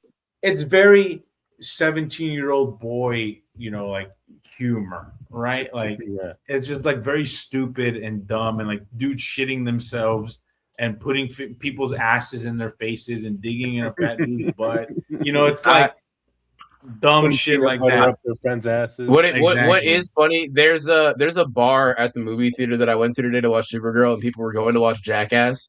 And this guy I did see him get a glass of wine to watch Jackass, and I didn't think that was funny. Yeah. I didn't think that was quality. I was like, oh, a Merlot and Jackass. All right, that's the perfect combination. That's how because we're all adults now. We're all adults, mature adults now. I wanted to have like a daddy light. A big ass Twisted Tea in there. Twisted Tea sounds normal, but like, let me get a Perrier Sauvignon for this Jackass movie. Oh, what? Perrier, the water of Perrier Sauvignon. He doesn't know any fucking wines. I don't know wines. 19 Perrier Sauvignon. Just say I don't know. Kind Merlot. Merlot. He did say it. I don't know wines. But yeah, it's a good time, man. It fucking rips. It's fun. Yeah, you heard it here first, folks. Male brutality is better than gay struggle. That's our podcast. Male culture is more fun. Well, because Jackass isn't trying to say anything. That is true. It is. It does what it says on the tin, and I will give it that. I will give it that as a franchise. It is exactly. It is exactly what it sounds like. I gave it 3.5. I gave it 3.5 stars. By the way. What's his name? Is it Wee Man that's a part of Jackass? Johnny Knoxville, Steve-O, Bam Margera, and his name all the time. My goat, Ryan Dunn. Mm-hmm. Oh, Ryan died. When did he die? 20. It's been a while. It's been a while. It was a big deal, bro. It was all over the news. I'm surprised Steve-O outlived him. There's actually very moving. Steve-O doesn't do drugs anymore. Where there's a very moving moment. Now he's just a Zionist, but there's a very moving. The worst. Some would say even worse. But there's a very really good. There's a very moving moment in the movie where Ryan Presley, like the OG fat guy, he's talking to the camera and he says, "They're like, how are you feeling?" He's like, I feel old and I miss Ryan. I feel old and I really miss Ryan. And as you know, that's just kind of like, damn, like, and it is cheesy, and it is kind of like, what an emotional moment in a movie about dudes sticking fingers up a fat dude's ass, But it's like it is, and not to be like reductive and like simple minded, but it's like that's like it is. You don't expect it. It's kind of like the allure of this emotional series beat. and these characters, and these characters, right? Because they're playing like heightened versions of themselves. It's like that is the allure of these characters and these movies is that you can laugh and have a good time and turn your mind off. But then there's also kind of like very like human moments and elements about it. Like there's just I don't know, man. It's very much up my alley. I know it's not everybody's cup of tea, but I was a stupid 12-year-old boy once, who grew up on these movies, and so they mean a lot to me, and I liked it. It was fun. I am absolutely flabbergasted that we talked about things that are as hyped as GTA 6 and Leviticus, and I've heard a more convincing argument to see Jackass than to check out either of those pieces of media. I actually want to watch Jackass. I don't want to play GTA 6, and I don't want to watch Leviticus. I want to watch Jackass now. I gotta start these from the beginning. How many of these are there? There's like 5 of them, 4 of them, 5. Bro, I got movies. I had it pulled up on my phone, bro. There's a lot. There's a lot. There's Jackass, the plane. Plane? We're in the Jackass verse. They did a stage play in London. I was like, it's a Broadway. I fucking wish, bro. I would be there day one. There's 3 seasons. Not a fucking Tony for Jackass the musical. There's 3 seasons. There's 1, 2, 3, 4, 5. 6, 7, 8, 9 movies, 10. Oh, never mind. These are like little. I'm counting it all wrong. These are like little 0.5. Never mind. There's like extended versions of the counting commercials and shit. Yeah, no, there's like it says Jackass 4.5. My bad. Yeah, my bad. I'm over here reading this shit like this multiple. It's just like unrated extended cuts of those earlier movies. So here's the fucking JCU, the fucking Jackass cinematic universe is expensive more. Jackass verse. I'll tell you that much. Made more money, probably. True. It also doesn't help that It also doesn't help that Johnny Knoxville also does look like a more swagged out James Gunn, like a less punchable James Gunn. James Gunn. He's James Gunn if James Gunn fucked. Like that's literally who Johnny Knoxville. James Goon. James Gunn is the sexless Johnny Knoxville. I see it. Yeah. I mean, yeah. I see it. Gunny Knoxville is cool and charming. James Gunn does look asexual. Want to fuck him? Damn. James Gunn, not so much. Yeah, if he didn't write his girlfriend, his wife into a movie, she would not be fucking him. And anyways, his wife is an agent and a plant. She doesn't love him. Oh, it sounds like you heard it here first. It sounds like Jackass has been cooking all this time. And speaking of cooking, we're gonna get. I'm out of juice. I'm out of juice right now. We're just gonna. We're running on fumes, bro. We're just gonna get through this shit, bro. Yeah. Dude, just like they're trying to. Yeah, just like they're getting through this shit with the Bear. This is the penultimate season of one of the better TV shows we've covered on this. It's the last season, dude. It's the ultimate. My fault. It's the last. Ultimate. What I told y'all, I'm running on fumes, man. Let me sleep. I'm tired, bro. I'm on 3 hours in bed. You know that meme? Damn, they threatened to release another season. It's okay. Wait. As a man who has watched 4 seasons of The Bear, who all saw the Bear and finished it? Gerardo, you did. Matt, I know you did as well. Okay, so me and Luis are the outliers here. God damn. You guys sway us. You're not going to sway Luis because I think he just hates it. But no, I like the Bear. Season 3 really pissed me off though. But I like the Bear. Season 3. Sway means on some shit from 2 years ago. Shut up. This is season. Isn't this season 4 that came out? This is 5, bro. Oh shit! I haven't even seen season. You're funny. Season 3. I think you even seen the show, Luis. You don't even know what season you're on. Shut the fuck up! Isn't season 3 the one with the chick who won the Oscar, Olivia Colman? Maybe. I don't fucking remember when these side characters were introduced. Season which one is the one with Brie Larson and like Fax Family Wedding? That's last season. Which one? 4. Season 4. Last season. I have not seen season 4. Then I have not seen. Damn. Have you seen John Cena in the show yet, Luis? No, he's in the show. He's in season 4. Okay, what? Oh my god, bro! I need to watch it. Anyways, so just talk, explain. Okay. I'm at a complete loss. This show is still fun.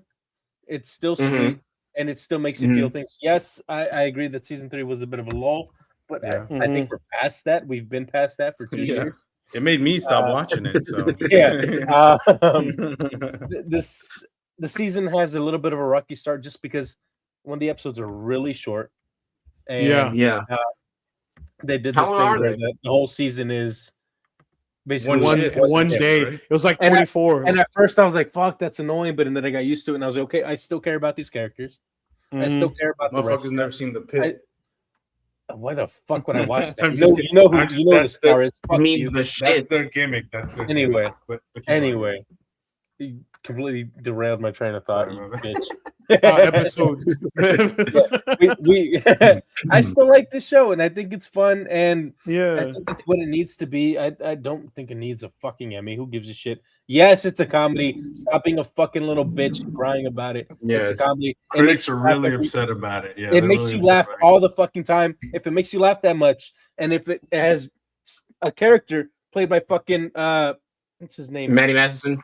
Yeah, if Matty Matheson is there, I love the facts, bro. Great doing bits, and you can tell that he's fucking ad-libbing. It's a comedy. Stop being a fucking baby about it. I think the fact bros deserve their own. Like, they're so funny. They deserve their own like side series, just where they do dumb shit for like 3-4. They should like have done that bullshit John Bernthal and Eben Moss-Backrack did, but give it to the Fact Brothers. I watched Gary. I watched Gary because I was like, oh, cool. It's something, before season 5 releases. I'm like, it's about to be pivotal, integral to the story, blah, blah, blah. It's going to make some sense. I watched it. I finished all season 5.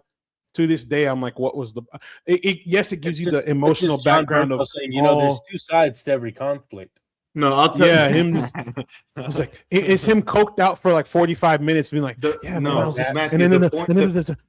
point of that's him was the that they were entire both doing a episode. play on Broadway, and they're like, yeah, I guess we could do a fucking one-off episode for the boy while we prepare for Dog Day afternoon. I guess is literally the only reason that they exists, were like I thought it would have some impact on what happens in season 5. Other than showing, all it does is show where Richie's head. That context. It's just a little. It just shows where Richie's head is at.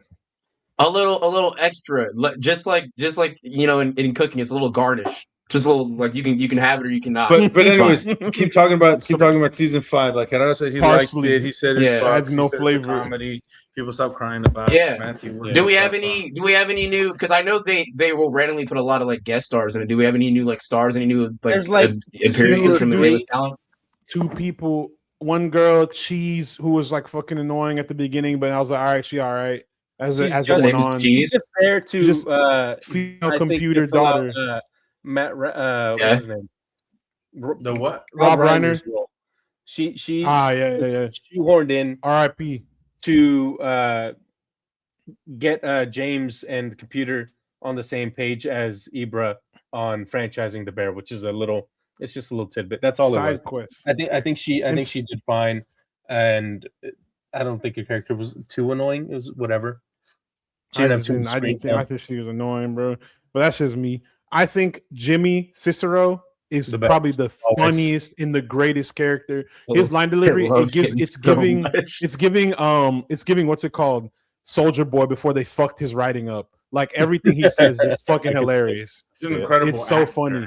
Yeah. He's an incredible actor. He's doing what he needs. Like I think a lot of the things that like make this show work well. The castings in the show. There's a lot of like. There's people who are doing what they need to do throughout all. I don't think there's anybody necessarily. Will never stop singing the praises. The best fucking actor on the fucking whole thing. That's crazy. Honestly, I know this show is Jeremy Allen's squad. Awesome. He's always solid. Yeah. Love him. The guy from Marcus Future Wolfgang killed them all. You mean? Yeah. My boy. What is his name? B-Boy. You mean the guy from Project Hail Mary? Or L-Boy. L-Boy, yeah. L-Boy. I love L-Boy. He's awesome. I love L-Boy so much. Yeah, bro. Charming as always. My nigga L-Boy on the screen. Look at act now. You don't have a huge crush on the girl who plays his sister? Sugar? Sugar, Abby Elliott. Daughter of Chris Elliott from Schitt's Creek and Scream. Yeah. SNL. She actually. That's who she's related. Oh my god! She actually throws down, bro. She throws down. I think and you'll see it. Like she's the heart of the restaurant. You know, they make her the manager and everything, and like she does so much. And you can tell that she. I don't want to spoil anything because like y'all haven't seen the other seasons, but once you watch it, it'll make more sense. But you can tell the character development from seasons 3 through now. It's beautiful. I just think the writing really in this is great actress, too. And she's not given much in previous seasons. So is a big driving force of this show is like at least for me, how much I can relate to it as a person who's worked in a restaurant environment. And it seems like with each season, all of us on this, every single one of us in the group has worked. Still working. Yeah, right. To this day, he's in the bear right now. I'm still broke. In the bear. The bear. To bear. Latino fact. Bro, that's so mean. Latino fact is crazy. That's crazy. Why would he be fat? You're lucky I can't. Because fact is the coolest. Nah. He's trying to salsa that shit off. He's trying to salsa that shit off. You know what he's trying to say? They have the same haircut. No. Also, he's skinny now.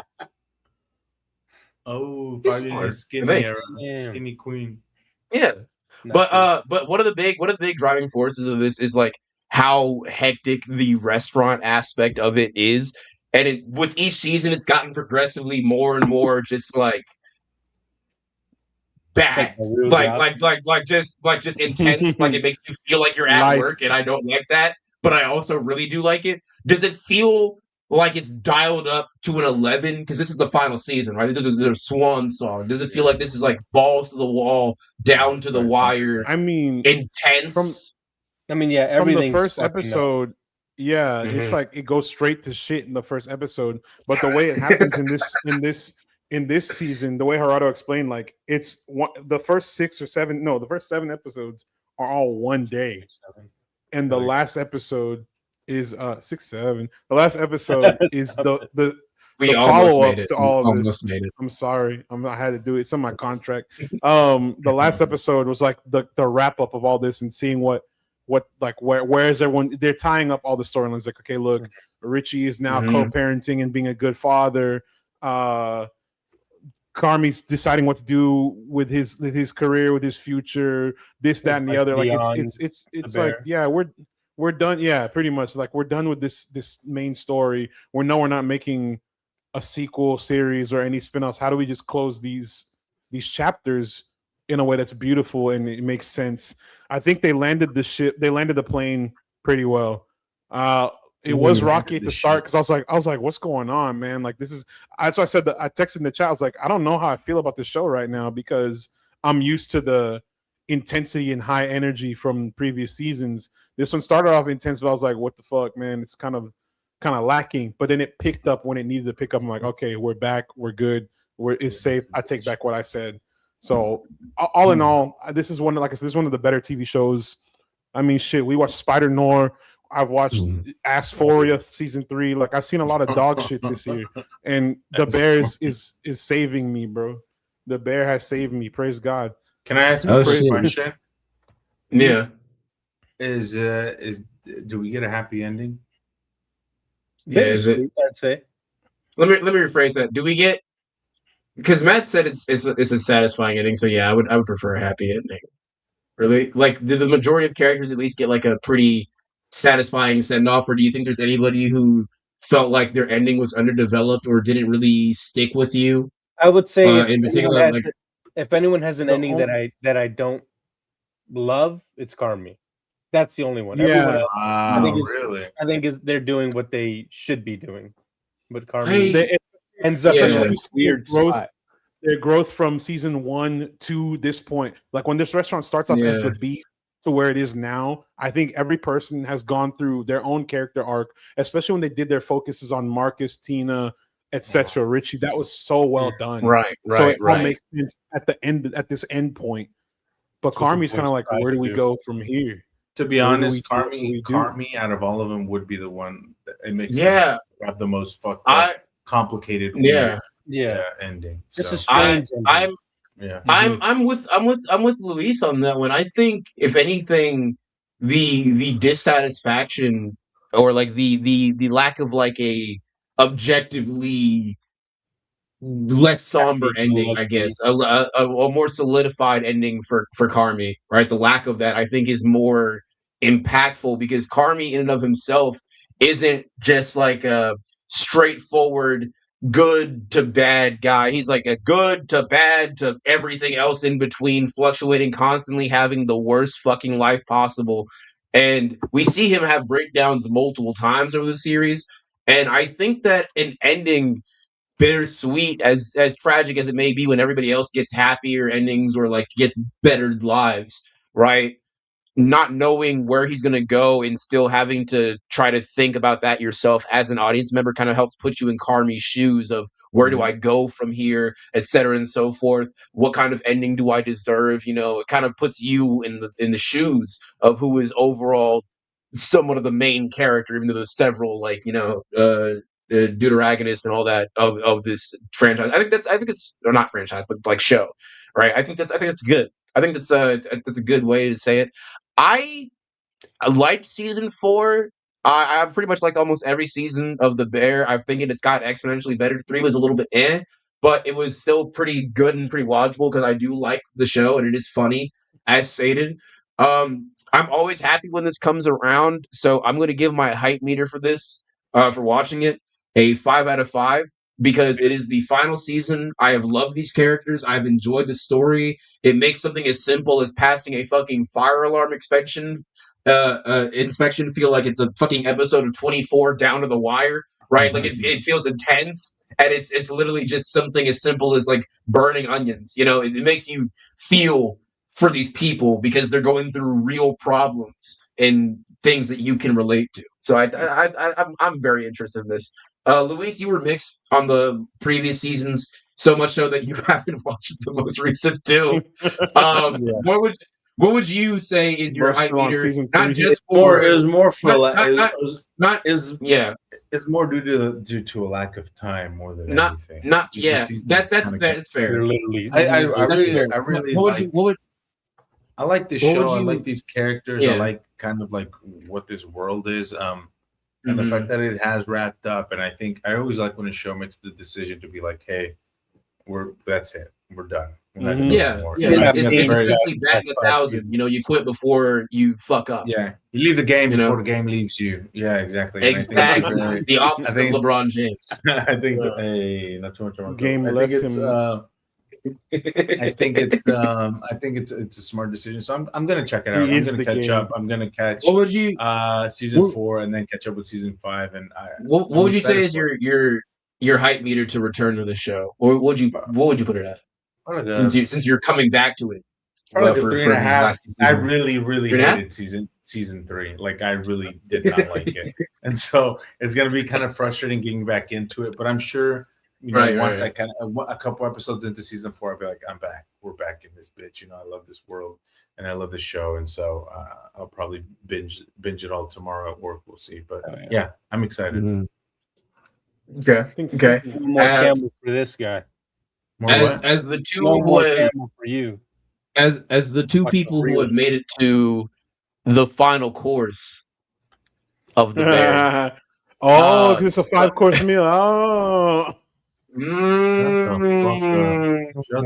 I've seen the menu. But where would y'all cooking like we are? What would y'all rank your ratings at for both? Since you guys have seen the whole thing, this season and the series overall, just looking back on everything. Where would y'all put it? Gerardo, let's start with you. I'd say overall, 4.5. I think is fair. I really like this show. I know I'm gonna rewatch it at some point. I don't actively dislike anyone or anything about it. So, it's almost perfect. I'm right there with him because it's more or less a return to form. Correction. I only took off half a star because of that dumb bitch. You know who I'm talking about. You know which one. Who didn't deserve that Oscar. Oh, I'm forgetting her name. I want to call her Jamie. Jamie Lee Curtis. I thought it was another Janice Lee Curtis. The extent of her character, and this is what she should have been for this show in general. Yeah, she doesn't 5 minutes at most. Like that episode of her burning the fish should have been like it, and then this. That's it. But I agree. It is a 4.5. It's really good. I enjoyed it. I'm glad we got to see these characters get their send off the way. And the show starts off with Mikey's suicide. Like it starts off really dark and really. Bro is on season 0. Who's Mikey? Yeah, exactly. He's reading the movie tie-in. If you watch Gary, you'll know who Mikey is.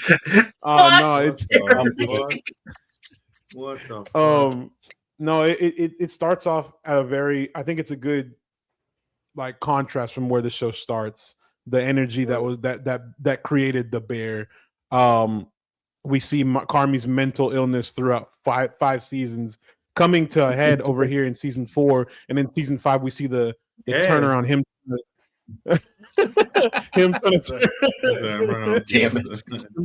turning things around and trying to make a change for himself. I love Eben Moss's background, bro. He's a killer, bro. He's fucking cooking. We already mentioned Marcus Elboy, Will Poulter, Luca. Just so charming as ever. I can keep going. Very on punchable and on. face. I don't think he's punchable. I think he's great. He's talking about a different kind of punch. No. Just his face. His face bothers me so much. I don't know what it is. Liza Colon Zayas. Yeah. I love her. Liza, what's her last name? Colon. Oh, okay, never mind. What I say? Disregard. I heard something else. Did you hear Zionist? No, you're fine. I heard something else. Fuck off. Okay. He knows because I'm Dominican. My Spanish, bro. Dominicano, papi. Oh, no, everybody's, and of course, like you said, Ayo Edebiri, she's phenomenal. Everyone in this cast, I love her, bringing what they need to bring to the table. Thank you guys for a phenomenal 5 seasons of a very, very solid TV show in the world of bullshit TV shows. Thank you for being consistent. I really we had to watch Daredevil this year. Thank you so much for dropping the Bear season 5 when we needed you most. Please, thank God. Thank you for staying on schedule with your goddamn shows. If only everyone else could do it. Please. I'm definitely going to schedules. That's the end of your regularly scheduled programming here at the Cinestro Corps. Oh my God. Another episode is in the books. That was great, right? Y'all like that? It's beautiful. I love it. Thank you guys for pregnant pause. Speaking of the pregnant, I don't know. I don't know what the fuck you were trying to do. But what I do know is that this episode has ended. Thank you so much for watching and/or listening. If you're supporting us on audio platforms at Cinestro Corps, we very much appreciate you. And if you want to show some more support to not just us, but our great friends, go ahead and check out our homies over at the Backstage Experience. That is at THE Backstage XP on all platforms. They give the latest inside scoops on all your great Hollywood movies, films, TV shows, whatever you got going. If you want to know the inside on it, they got it. Our boy David is on our screen. It will be seen. Our very that's a good one. Do they have that tagline? Because if so, they can buy that from us. I'm copywriting that's that. Not free. I'm copywriting that's not free. That's not free. Backstage, holler at us. But they do interviews with a lot of really good people within the industry and give you a lot of the latest behind-the-scenes access and news. So if you want to know and be in the know and know what's happening, when it's happening, follow them. And speaking of people to follow, listen, let me tell you something. In about a couple weeks, I'm fully moved into my apartment, and this will not be just the thing I say at the end of it. And I will finally be making goddamn videos I'm promising you, I will make videos again. And the video I want to make videos for like 5 years. The first video, I have so many videos that I want to make, but one of the main ones I want to make is on Obsession. Yeah. And I'm trying so hard through every channel I can to find a way to interview Curry Barker. I'm struggling. I'm literally looking through every social media right now. I'm trying. I'm trying so hard. But I want to be able to talk about different movies and TV shows, kind of like how I do here. But instead of having 4 to 5 lovely, critical, analytic people looking at a piece of media, you have one brain-dead autistic man who claps his feet together anytime he sees animation. So, look forward to that. I didn't know I was on this channel. I've been enlisted. Thanks, guys. You can also follow me at... If you haven't had enough of my yelling on here or on my YouTube, go ahead and follow me for my little autistic twitches on twitch.tv/TariSingo. I play games there. I don't know what game I'm going to play for my first stream back. Probably just something needlessly difficult. I might finish Dark Souls. I got pretty decent into that, and it's kind of fun. Not bad. So maybe I'll see what that's about. Twitch.tv/TariSingo. And of course, I'm at all platforms at TariSingo, except for my Instagram, which is at Big Papa Tari. That is POPPA Tari. And last but not least, speaking of following people, if you want to follow us without us having to get the cops involved, follow us at Cinestro Corp on all platforms. That is CINESTRO Corp, no S. If I see one fucking S, I swear to God, fucking God, I'll lose my mind. But we're at Cinestro Corp on all platforms. You can find us. We will be updating when we're doing live streams, gaming episodes, or talking about different topics, or just little out of the blue first reaction reviews that say one of us has access to the Instagram and we're walking out of the theater and we're like, hey, this was good. And you want to see us say that? Follow us on Instagram because that's where you can see it. It'll more than likely be Matt because he's the main one who's done a lot of them. I need somebody to run this social media. If you would like to be part of Cinestro Corp, I used the wrong word. Yes, if you would like to be in charge of Cinestro Corp social media, it's a lot. When we started this channel, I didn't realize how much shit goes into being on social media like that. TikTok, Instagram, Facebook, YouTube, Twitter, all of it. Hey man, I only got so many brain cells to function throughout the day normally. How am I going to run all this shit? So we are hiring. If you would like to be part of the core, please inquire within. Tap into our DMs. Send us an email, whatever. Exposure. We don't get views, so that exposure won't be much, but you will be paid. We're exposing ourselves to you, and you get to enjoy it. You'll be compensated the Louis C.K. fashion. I'll write you really good when you move to your next job venture. I'll write you a very eloquent letter and get you a good recommendation. Yeah. You will also be paid in a crisp ass dap. I am black, so you know that shit going to hit. And also, you may or may not have t-shirt. I know I keep saying I'm Dominican. People gonna start believing it, bro. Dímelo. If I start, you are wearing a jersey with a gold chain. The Dominican allegations are not leaving. Jesus Christ! Yeah, you know something? I am wearing this Ferrari shirt and a chain and some. My Dominican, negro nunca. No. Listen. We may not be black. We may not be Dominican, but we have been the Sinestro Core. Thank you. We do be on Twitch too. We on Twitch as well. And listening, and also. Follow us on Twitch. Follow us on Twitch. We be streaming. We be streaming. Occasionally rivals. More than likely, it's going to be rematch because these guys don't stop playing rematch. I checked the group chat. They say rematch. I'm like, I don't have that. And then I play. Listen, urgency. A little thing about the gaming. We're expanding. We're expanding our gaming catalog. I know we play a lot of rematch, FC, rivals. There's so many games that we've talked about. So many games at this channel. We're gonna play so many. We're gonna play so many games. We got. James Bond is out right now. The Dark Knight, Legacy of the Dark Knight's out right now.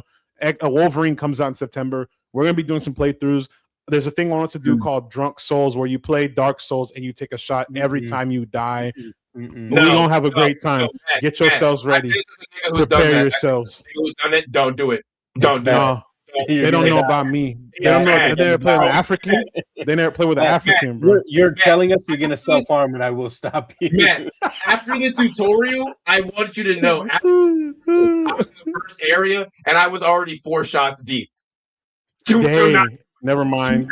Do it. We'll revisit this conversation, just like y'all should revisit us for our next episode. Tune in. We love y'all. Keep streaming. Keep watching. Go watch 3 movies this week. Tell them the Sinestro Core sent you. Until then, stay safe, and we'll see y'all at the movies. Adios. We're